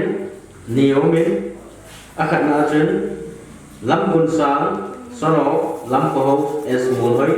72% 72.86% anina ngamin sang sono linjako as mulhoi 72.86%.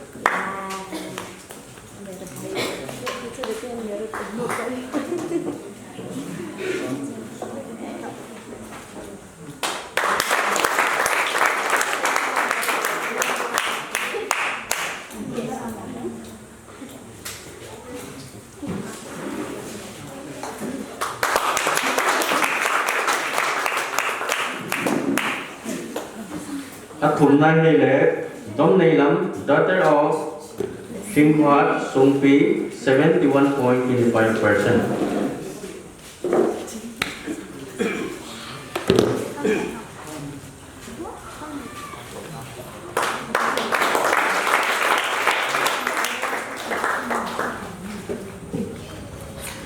Abana class 12 5 le top 1 na he Hoi ni Singho ke Doctor of Zhang Thang Ti Bu Zhang 85.6%. JNV subject related humanities.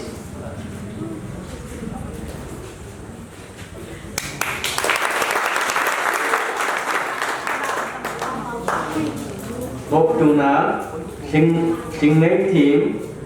Doctor of Tong Lam 79.4%. Songpi Kului Raven Arts.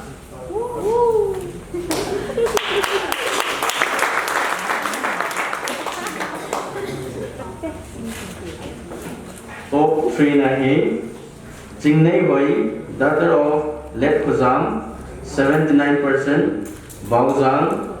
Askul Hele, Mathuma, Matrix Science.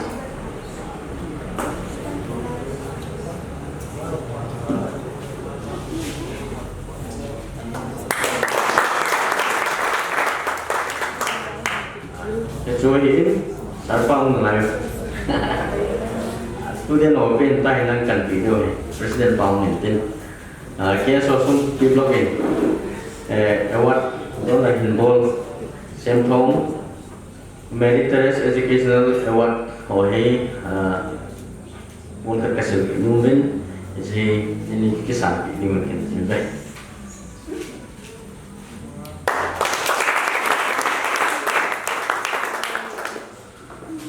Và tôi có thể thấy là trong sim lai ho ewan cái pin chú data thì cái phát nó xong cái là thì trên hình lên được mấy thế hiện trong lệ data không cái submit đúng chưa ya tôi có không cái về hiện thì hôm cha bol cái nông lệ cái này cái trong cái tiền về cái vậy. Tuan part about in a child meeting, blessing prayer I think Mr. Bagan Golding again. Awang kita cakap solo I think Momo yang lagi bungin Ahsi dah sediakan kau deh. Sejauh meeting tuan Minister Part MP. Daniel Munggutan Somnilekin Singkatin itu bangtahin hingga Daniel kitipa tu Darius Leng Waipu Laile Persian Cyrus Leng Waipu Laisen Apatein akan tahu sini. He was successful during the times of Darius and Cyrus. Okay, next. And Daniel he Leng Bible came on a say na Leng Nebuchadnezzar, Belshazzar, Darius, Cyrus. Leng li hozo si tungazo Daniel Leng ko in Lord in na. Sangi di pa ye. Tuni in now they ho in hitabang na Lord in na ho za like hop these go ven aman kamin ai kung KSO Songpi block lam kai hozo si tunga ki pa tu kain sein so let chief guest down ta lam kai ho ko ma zo si tunga ki pa tu se ven. Ama sa pena now they ho ko ma na ni di ba ka de khat choi tu chung na pa su te lo ni 10 and 12 is on that. Now, one visa nani you know kasa in visa ni thing le American ka president pa so kumza so na sang ni tin na se. Van lai zola bacha ho se le nga ki ngai to lai zon ha hon ni khat tin le America te en ka pi sunga lam so ti lai na. We will walk on the moon. Na. 1969 in dreams of fulfill in Apollo 11 a dream goes so Neil Armstrong. Come on, from Zotapia, the heaven, meaning the Kaleng. So a small step of human and a hope for the entire world. They have praised me, none had the way. Vision. I'm loaded me among Thai. Tuni in the house of class 10, 12, Nanchayobin. And you are full of energy, and your future is very bright. And of course, there are a lot of challenges in front of you, but I want to encourage you that you have to move on. They say, Pussycat once went to England. Pussycat, Pussycat, where have you been? Simeng, I have been to London to look at the Queen. Leng movie aga chidi hai so main cha na ole adong pa pussycat what have you seen there ole London ana ga chi ai pina ka muha ni dia ai ipina ka bol hama dia ai I frightened the mouse under the chair na leng ki movie di nga che main cha chu a leng ki movie a tu pi ta lo pi no ho se glory ai ka ho se magnificent ai no ho se movie sa nga chu atau nan ya sudah no kat umbo cakap boy pidam so na asu cakap kan lele ain sunga jong kile kita ne tu ni dalam kenal dia nah if you have the dreams if you have the vision na nai ko ba na lo le na ding wa so Daniel can kwa ko ni point tu kan wa ka say nom so kat na you have to draw line. You know Daniel and his three friends Daniel Sadam Masakabet Boston India they drew the line of resistance. Yeah, they can push us. Our brothers, Nagas, Christian brother can push us. They can suppress us, you know. They can humiliate us, exploit us. But you have to draw the line. You can say that you cannot push me beyond this. It's a Kalvalination tale of the way. Because of apartheid, Nelson Mandela was kept 28 years in a prison which is 7 feet by 8 only. 5th gate, asaulan, adunglan, availan to fix again. Ilai na cho Robben Island. How many years? 28 years. Resistance. What is your resilience or your resistance power? Daniel and his friend trained their appetite. They say, will not eat meat with the king, will not drink, to like substance abuse, drugs, brown sugar, WY, kitty ho. Psychologists on the same time, so it's number 4 is brown sugar ho him. It dopamine, it brain, excitement, feeling, enjoyment. It's a produce ball part dopamine kitty hot tabang ka di brain items na. It's to release a ball it's no is now 1,200%. If you take number 4, it will make you excited. But then what? You're going to die. Will you resist that? I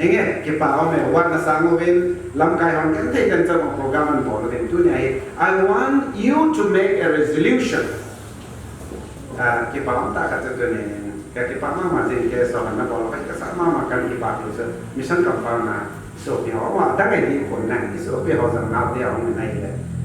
You know, you can change history.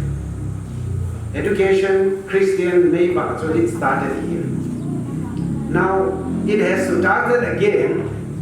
A message of peace, love, acceptance, accommodation, assimilations, and a brotherhood. What is your line of resistance?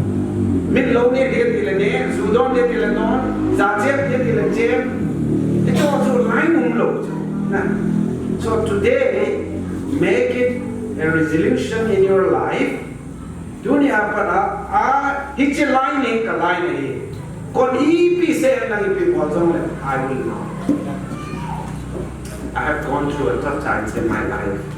I have to leave my home and go to Rajasthan for 5-day journey. Live in Rajasthan, the hot which is 49 degrees Celsius. Dunia size away 30 to 33 degrees Celsius. 49 degrees Celsius. You cannot touch the wall. The fan is hot, and you almost die with thirst, all the time. When I was appearing my 10th standard, my best friend, Sasam, my friend, he is from Mission Compound. His father, they were from it. He was my best friend, and he committed suicide with depression. I was such a broken, torn, and after a lot of hard work, I served the Lord in Guwahati. I built my dream house. I got married, and then my house was destroyed by RSS, the Hindu fanatics. My mother died. My older brother, who is my mentor, died. But I would not allow discouragement to quit. No? But I press. You have to move on. During Second World War, the general of Allied forces fighting against Germany, Japan, and Italy, he was hiding for 1 week underground. They were searching for the general, they could not find him. Finally, they discovered him in a dungeon, and he came out and he was reading the Bible. They said, "What are you doing, general?" He showed them the Bible passages from Philippians, and he said that, "But I press on." Because that war, they almost lost and they were about to retreat. He said, "But I press on." The second line that Daniel, Shadrach, Meshach, Abednego drew was that they drew the line of dependence. They depended on God. Nebuchadnezzar the king dreamed and he forgot the dream. What a crazy and a foolish king. Huh? See, we have CM or sometimes PM, we're not educated sometimes. They did all these things. Nebuchadnezzar was like that. He saw a dream, but he forgot. And what happened? He called all the wise people to come and translate and tell the dream and translate also. No one could do that. But what did the Bible say? Daniel went and prayed and asked the Lord for wisdom. Where do you get your source of strength? Wisdom. The Bible says, Proverbs 1:7, the fear of the Lord is the beginning of wisdom. Make God your first priority always. Always. God, number one. Patin, number one. Patin, number one, you will be always, you will take care of. When George Washington, who was George Washington? The first president of United States of America. When George Washington was just a young boy, he and his friend, they were trying to go for sailing, So his mother came and cried at the harbor and said that my son, don't go. And mother was crying. You know what happened? George Washington said to his friend, I cannot come. You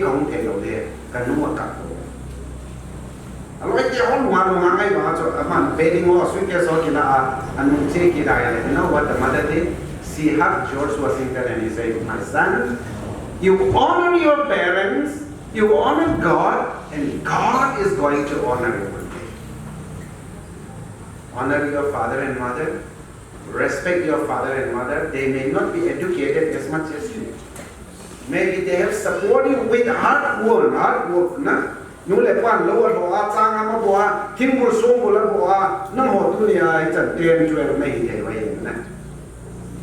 can change your generations. Kanu kapaka kaya tayo na chate ho mama 10, 12 biye na chay sa ating then only na nula na bata na kibata. George Washington became the first president of the United States of America because he honored God. Lastly, Daniel, Shadrach, Meshach, Abednego, they were success over Nebuchadnezzar, Belshazzar, Darius, and Cyrus because they drew the line of confidence. You will face a lot of tests and exams. Maybe you will be appearing needs, ZE, or what kind of exam, I do not know. Maybe you will be appearing. A lot of people, great, big, educated, brilliant, wonderful, well-informed, but do not be scared. Don't be afraid because you have your God.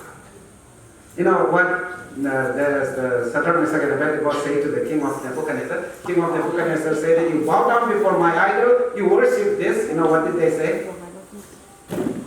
In another thing we can obey you, king. But regarding the God I worship, we don't even feel that it is necessary to answer. Viren, you may be chief minister of Manipur, but I don't care in regard to my faith in Christ. Modi, you may be the prime minister of India, or maybe Donald Trump, you may be the president of the United States of America, the superpower of this world. But regarding my faith, I don't care what you say. I don't feel like I need to accept line of confidence. Okay? God be with you. Be strong and be courageous. Change our locality, not change our area. With as Brother James and Mamang and our chief guests, all of them say, you can change this area again with the help of education and the help of visions and dreams, where a lot of you, I want to see you one day, IAS, IPS, professors, CSO leaders, leaders for our nations, our people, our community, who will unite, love, and care. Okay? God be with you. We love you all. Please stand, all of you. The body in whom you want lang. Bible sang, listening kapit. Ta san nom na le kita na su ha su hi. It's a ten chu ki vui o in ki o in lang. A bon chan na lung thima na lung chang a chun. Lekha zen ki zidur bangin zidur in. Chutile pathian le mi he mu ding a lung hai no ma min pha na mu ding ai. Daniel and his friend drew the line. You know who crossed the line? Daniel didn't cross, but all the four kings, Nebuchadnezzar, Belshazzar, Darius, Cyrus, all of them crossed the line. They came in the side of Daniel. Na chutile lohin na namuding ahi. Nalung timpung pin pakai zing ta sanin. Nang machi na may mayin kisunghin. Na chinalam lama pakai zing phong do in chutile aman nalam pizo si na siyang zampi ding ahi. Nang mami mun kitang si sadan pakai zing gingin tilsi akonin kihe mangzo. Okay, turn away from evil. Ma silhoy lo de wai lo minahi te apada. Yung siya din. Ma et lo de. Ma sika paten tuin hong yen. Ahiya to whom we are going to pray. Paten ko my jam hana to na go siya din in blessing prayer. Na paten ko matam ni te. Our Father in heaven, we thank you, O Lord, for these young men and ladies and women, O Lord.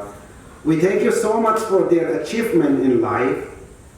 And, O Lord, thank you so much for your grace that you have bestowed upon them. Today, even, O Lord, we celebrate their success in life. We also remember those brothers and sisters who could not through. Father, you are the God of second chance. I pray that may you, O Lord, bless them so that they may not be discouraged and they may continue to strive, O Lord, towards success. And I pray and ask, O Lord, you give them vision and wisdom to these, my younger brothers and sisters. That they may, O Lord, continue to, O Lord, excel in doing great things for you, Father. That they may keep you as their first priority, oh Lord, in their life. I pray that, Lord, they will honor you in whatever they do. That they may abstain themselves from evil.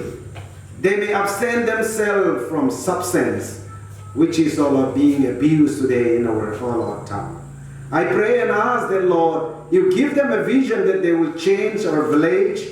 our land, oh Lord, with your love, peace, joy, and, oh Lord, success. I pray that they may set a perfect example so that their younger siblings, brothers and sisters, they may see their life and they may wanting to become like them. Bless them like Esther. Bless them like Ruth. Bless them like Priscilla. Bless them like Mary. Bless them like Joseph, Samuel, David, Solomon, and oh Lord, Joseph, oh Lord. I commit each and every one of them with your blessings. Oh Lord, I pray that, Lord, help them, that they may read and meditate your words daily. That they may pray daily, asking wisdom, that they may depend on you, they may have confidence in you, oh Lord, for success in their life. Pakai tunin, lamkai hoen. Amo holding day sana in my time, kain sinin. Van kote hong lini lang patin bung lan lang atsung chiu ba pakai ayin sungu ba kipa nale ayin ko ba lungpan mo nale gilo nale hasit na hozo si nangin nala mga kipa tanok nale malang vezing pakai hai kite na chol hai zingo ba tilpatam taan bolo the geding vin tuni in pakai KSO lam kai na tabang tilopi tamayan bolo nangin kanaute hozo si chunga pate bo ba ama honzong with heart of gratitude kipa le tanom ta pakai lohin na abana bana sang so cha zongan mu ba khamoi ta ta li ta ta to li ta ta hozong to ba ni ko kating le pakai pathen ka kam sungo ba nangin pathe na bo na zala kipa tu ka sai khom kit ka se wa zong na hagaw thi na ne upiding kata na he Lopi na leba choy na hoso sianan parakan popsa in. Now may the grace of our Lord Jesus Christ, the love of God the Father, and the sweet communion of the Holy Spirit abide with each and every one of you who have success today in your exam and are pursuing the future for God's glory, both now and forevermore. Amen. One sa taute pakin nan ko hen.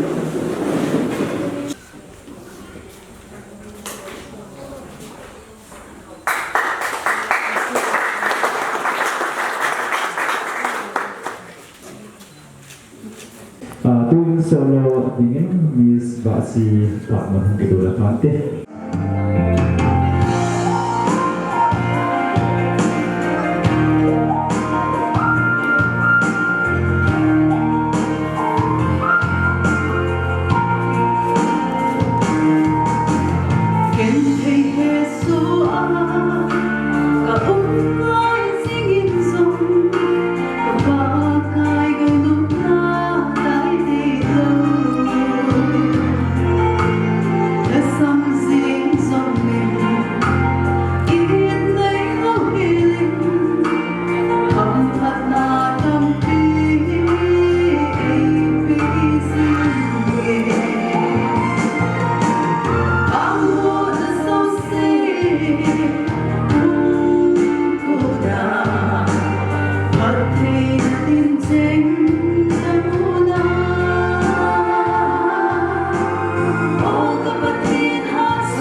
KSO bulan ini kita di saya kami pada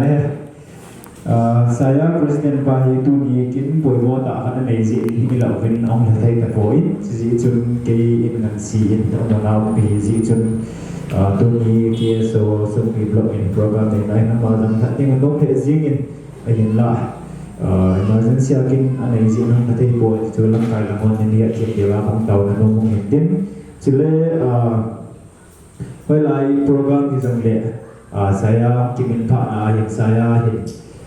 ki thu pi na thei mo na ki ni pon sum le pa yang tam ta ta jong ki pi zo po in e jing jong le cha do na ding be ti chen thil neu cha hi ka hin ko mo hin e ji lam ka lam ho in yang la pi ti min kan ti be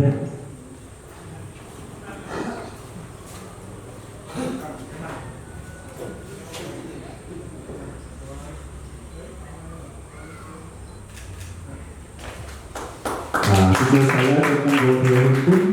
sebenarnya kan saya nak mengkaji saya hin KSO ni hin alhamdulillah lepas education nampi aki fokusin saya hin hang semua game transport dan hin jadi mesin kucing silang ho di alhamdulillah kita dah hin itu iho tu hang dong ti ho hin mo pu na hin hang semua ni ikan na hin le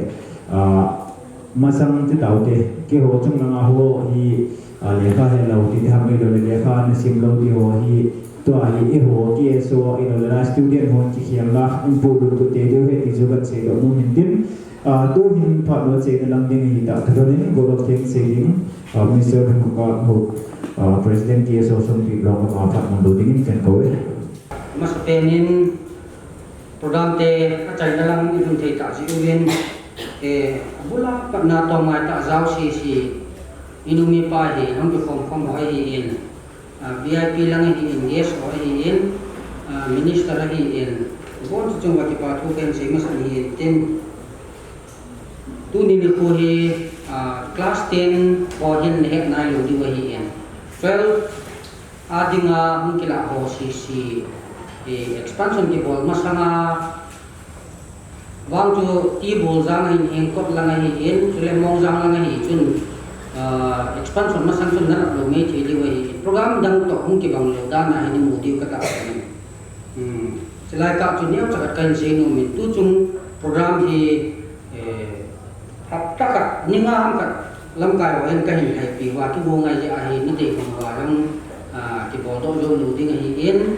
a hin la no hon ge leo chun thu pi na sa lo me thi di wei in ke wa ding ai ka din ta sang wa ka ki ne na sang wa hi le thu pi jo a kon hi ka ko hi in e chun ba na chun program ni na la yo win ai bi le e jo ji hin lung niam na le ai lo le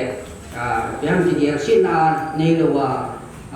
a koi mo pen mai cham ni si pi pa wa ya chu mai cham kin bun ai tai to ha the wa le chu program lo tu lo tu sa tu hi ti to chung tam ta kan se hi en emergency ta amun le mo le in pal pi sum pi ko to le hi en amo chu ma ti pa tu se ma sa pen hi ten le minister pa yang secretary pa ka ga chi hone na ma non pu in nei pi koma program ka mo da hone phone ng ka kin mung phone pu wen ai la tu yang ka chu emergency a he moral and religion pa ga phone na chu tu yang ka ka het pa ni ai la ma ko ma le na ngai le ki pa tu ken se hi ten tu le VIP special guest ai pan pi u Songpi in charge pa lo hi program ka ga pi hona jama mun ki le wa hi na koma program ka da hone hi en oi ko thang hem wang chu ve ni ka chi honen ve ni ka chi u ben office a yong ki chi ni na yong ki chi en hung ding cha thanu ma ma jeng en in lu na kin khat to tu lai dia di langa hi Saturday ni ki san suti government ni na pe pu ben Saturday ni yong office ka ye ji wa chu a ki se ni a ko na jama mu dong na hi en ki chu hi en chu le jerio dia di tu lai ta hi school cha bang ho aparai di abui pi la ta wei ji hen dia pa ga ri a hi amuna muna sai ko lang singa lang ta ka de ji wei ji a hi apara bui pi ja ma hi ong the lo yam ta hun le ta ka ne le hu wa lu ta ting ku ji lo le ba ka ta san pu aparai di hi line of min ka chai te lo le ti lo ding hi ti ja chu bu hi hen ADC dia yu ye le operation na ki bo chai pan pa ne office nga ta luk na di ang koi pi na lai we apta ni lang ni pula ma kaya kai lo di ka tele mo ka sa lo ya ta hi CEO pan ka luk na di ni se pi ka kai na na hi ke wang la thi mo ka te ti ti cho hi na ai chu program lang mo na hai pi lai wa hi la ka ni ma sangai na hai pi le gas ding ta koi ding ta kan ni la masanga chu mi hin calendar ro mas ong the le management ro mas the hap ta masanga hi mi koi mo ngen adinga hi aboya buji ai ja chu chilai ka chu ni thim di wa ye kan se hin tin le dunia agel ko ati isanin minu mi pa ho hi in ang kalsunga le biya biya ti ko ke w hi in le saya hi in ang kalsung the oza education lama ang kalsung school khakhia ang kalsung oza khalani hi in malanga to ding na ji kai do do hi long la yu klap lam kai khat nung langa to ho na hi ko gen na bon da tu wa ki ba thu kan se hi in ten mabana program ini pha le literary ni angi pha le wang ke hon jong takhan kani masangin hoi tanin lai fi wing kating mul ya social day iman ta bang wa cho program thu ki tai man wa hore sa wa thu ki tai man ta bang wa cho ita bang ta ka cho tu September date ki fix ni jong September ai dem September sum September quarter hi lawal le November quarter ako katen pena hi bolding in anaki gelin chule gam hata angkal sung nakte ke gamnum langa hi in ti bo lang langa hi in gam hata angkal sung hone hi ogen ki bo ki phat le bang amun hi tua hi sei ka chade hi ngai lo ba ngai lunga hi lam ka ho hin ti bo lang ki be thi me la fu lang mumin brown man mumin gallery yang anai ogen ulang ko kibet timai si chun ngolang nung chi pan le jingong sang na mo ba hoi ta jowa education department in item hin pun do ho chu na ki gen man da jing ba he khani masanga item ho to competition na cheding na pa chu ki the thang ni hi khani be na ki bun the ding mo yung ki boarding ai jin ya to tun kai ni highlight tin ai pin ai le pa thu kai sin a hin sẽ hình lơ giống mình tin các sĩ hay ông mai rồi lệ thì nó họ in IPM hiện đang là nên có bị nhiều mai tin tu ni program và ông cần số họ số sĩ trong cái part thu cái hình sĩ chú ai gì nghe thiếu bị cái hình bộ nào và hiện mình to họ ông cái sĩ mình pass đi số ông cái la in Ichi data ang education department in khani kha thuma sanga ako education department ako na data la tuzu ya hi ti bangchun mi hi me ki hin hai mi lawum the aba jamum the hi in no ho apasa aki hai mi aki pilo bo kha ai le chiong chu ti tham lo hi la education no le se ji ham ke kom ham na ho yu klam ho lam ka ho kom ham na hi na hin se wa anh lâu họ chỉ xin thêm thâu thâu thì cái gì thì tổ chức cái hình sĩ tiên vì lệ thì ero đang xuống thì hết số cái bên làm cái gì ông kịp mua dâu lâu thì cái ông thì tu nhà ấy cái lòng smart như sao lâu mới thiếu hiện cái smart bên nào cái gì ấy ta làm cái rồi ông thì nếu có thắc cái lôi lâu côn lôi phai lấy bồn lôi ai chính cái này thì gì in mỹ hay bị bằng bằng cái hay bị dâu lâu vậy ya ang chu thì team điều hi tin nó không ai ha phần nào nó ngay nó ra cái nào thôi ya chu thì mỹ hay bị bằng mỹ CSO hay bằng ai hay dâu lâu vậy thì tổ chức này thì qua cái gì tin style bọn nào vậy cái phát ta luôn hay xe là nó hoàn toàn cái phòng quan cái sản phẩm dunia thu KSO này sẽ dâu siêu lên minister này sẽ dâu siêu chu nó cái chữ phone nào cũng cần thì nó tin tốt thì nó thì hỏi ta những cái lưu nó chỉ đi một bên cái hình sẽ tiên tôi đi được hiện artist ni aja kau hiện bol bang di bol kalau kau hiện dunia ni ya bang parin roy teh nan bol wai le Songpi ni kan se sumi lah dia nak kira aku ni atam mal le abang kan nan orang abang si kan tinggi le le jadi VIP aku sungin mang Songpi interasi những kỷ độ thì miền trên Miss Ahsi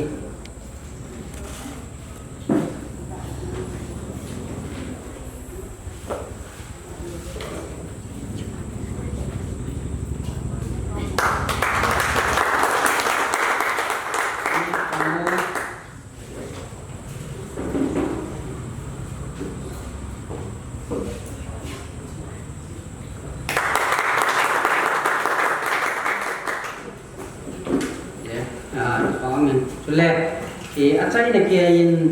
eo lang sunga dingin record tidam first time dingin class 10 pethe block sunga yung tao in mi block dangi betna le school za thum nei loi alo le chapang kia felicitation na pol wa yung le a successful candidate jong 200 300 tingen na hi ni ho hi tu ti zo nai pu bin a hin la ho lang sunga dingin a khat be na en don rai pan ti o sem thong foundation sem thong foundation trustee meritorious in abol ti tao tin ti sem thong school la hin tu kum first time a khat be tem na wa 100% pass percentage anga na chung ba KSO jong tim na kinein ki pa thil pi yang na ki pi in chule amoi khat be hung dingo bin tin ahung si sem thong school a ku na pass out si hung dingo le pan ti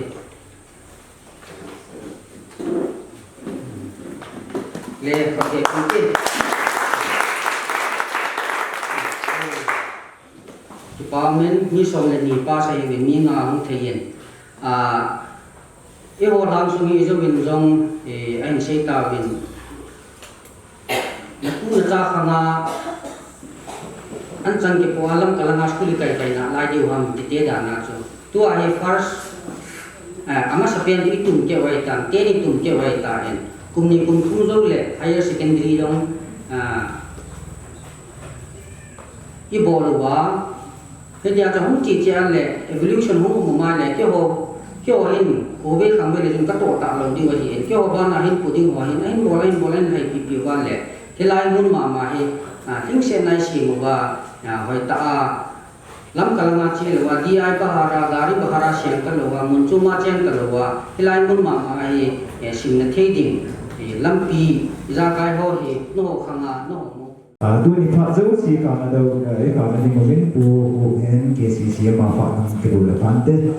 일단 좀 아주 로비는 보고 북한에서 활성화하는 강도 네.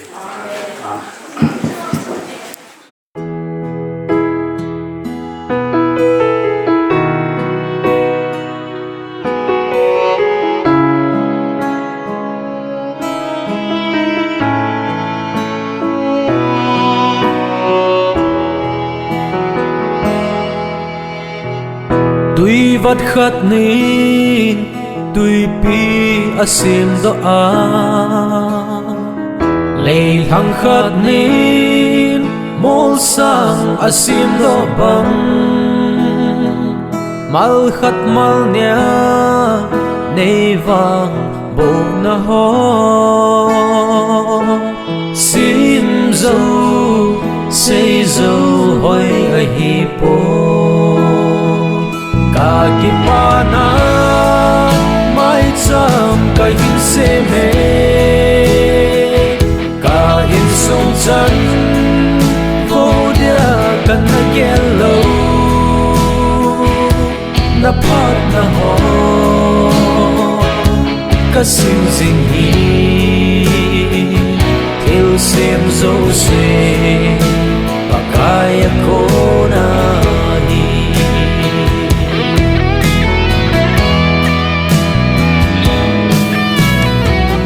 sinh sung điên thấy thêm vắng ăn gì nhìn lồng khăm lẽ bốn vắng van na đi ngung lâu điều xuân cắt tao na pan pi kan na thu kami phi lon nay don bút tay Akipana mai cham ka hin se me ka in sung chan vô dia kan na yellow na pat na ho ka sing sing hi til sim zo se pa kaya ko na hi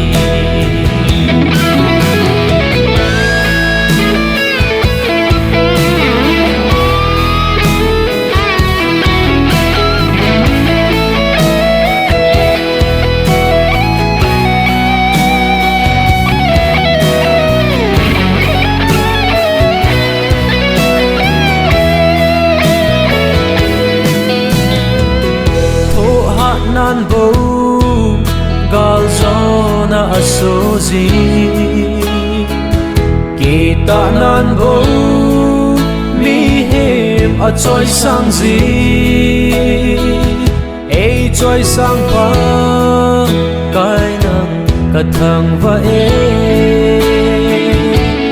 ga pa so din nei pui zing in ka ti pa na mai cham ka hin se me ka in sung chan vô dia kan ta yellow na pat na ho ka sim zing hi kel sim zo se pakaya ko na ni ka ti pa na mai cham ka hin se me ka in sung chan vô dia kan na yellow na pat na ho ka sim zing hi kel sim zo se pakaya ko na ni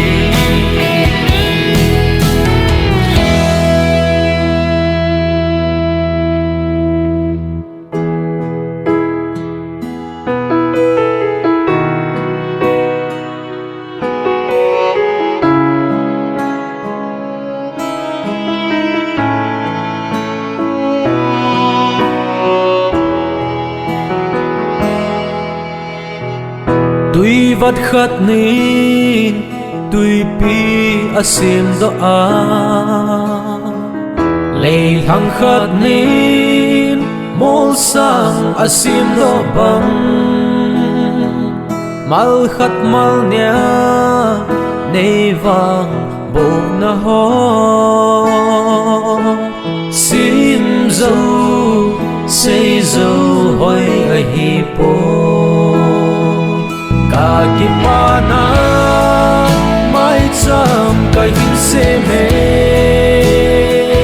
ka in sung chan vô dia kan na yellow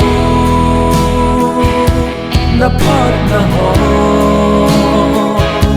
ka sim zing hi kel sim zo se pakaya ko na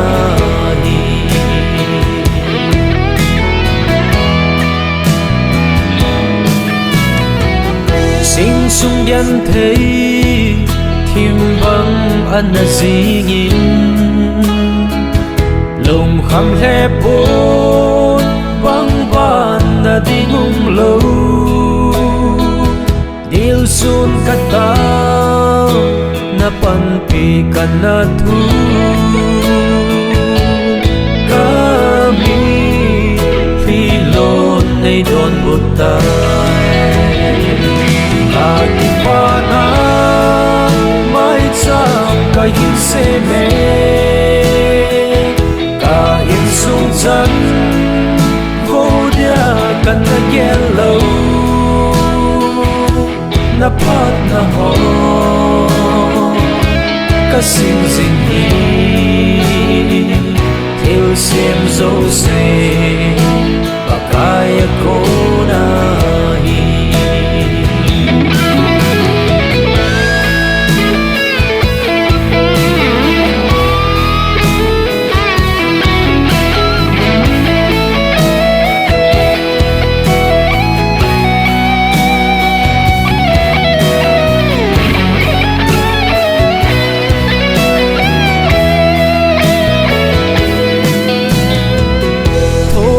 nan bo gal zona asozi kita nan bo mi hem a choi sang zi ei choi sang pa kai nang ka thang va e ga pa so din nei pui zing in ka ti pa na mai cham ka hin se me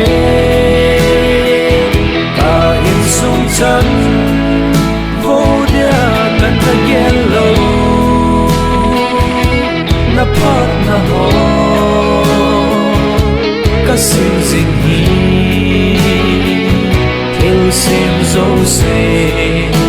pakaya ko na kakipana may cham kahim se me ka in sung chan vô dia kan na yellow na pat na ho kasim zing hi yêu sim dấu se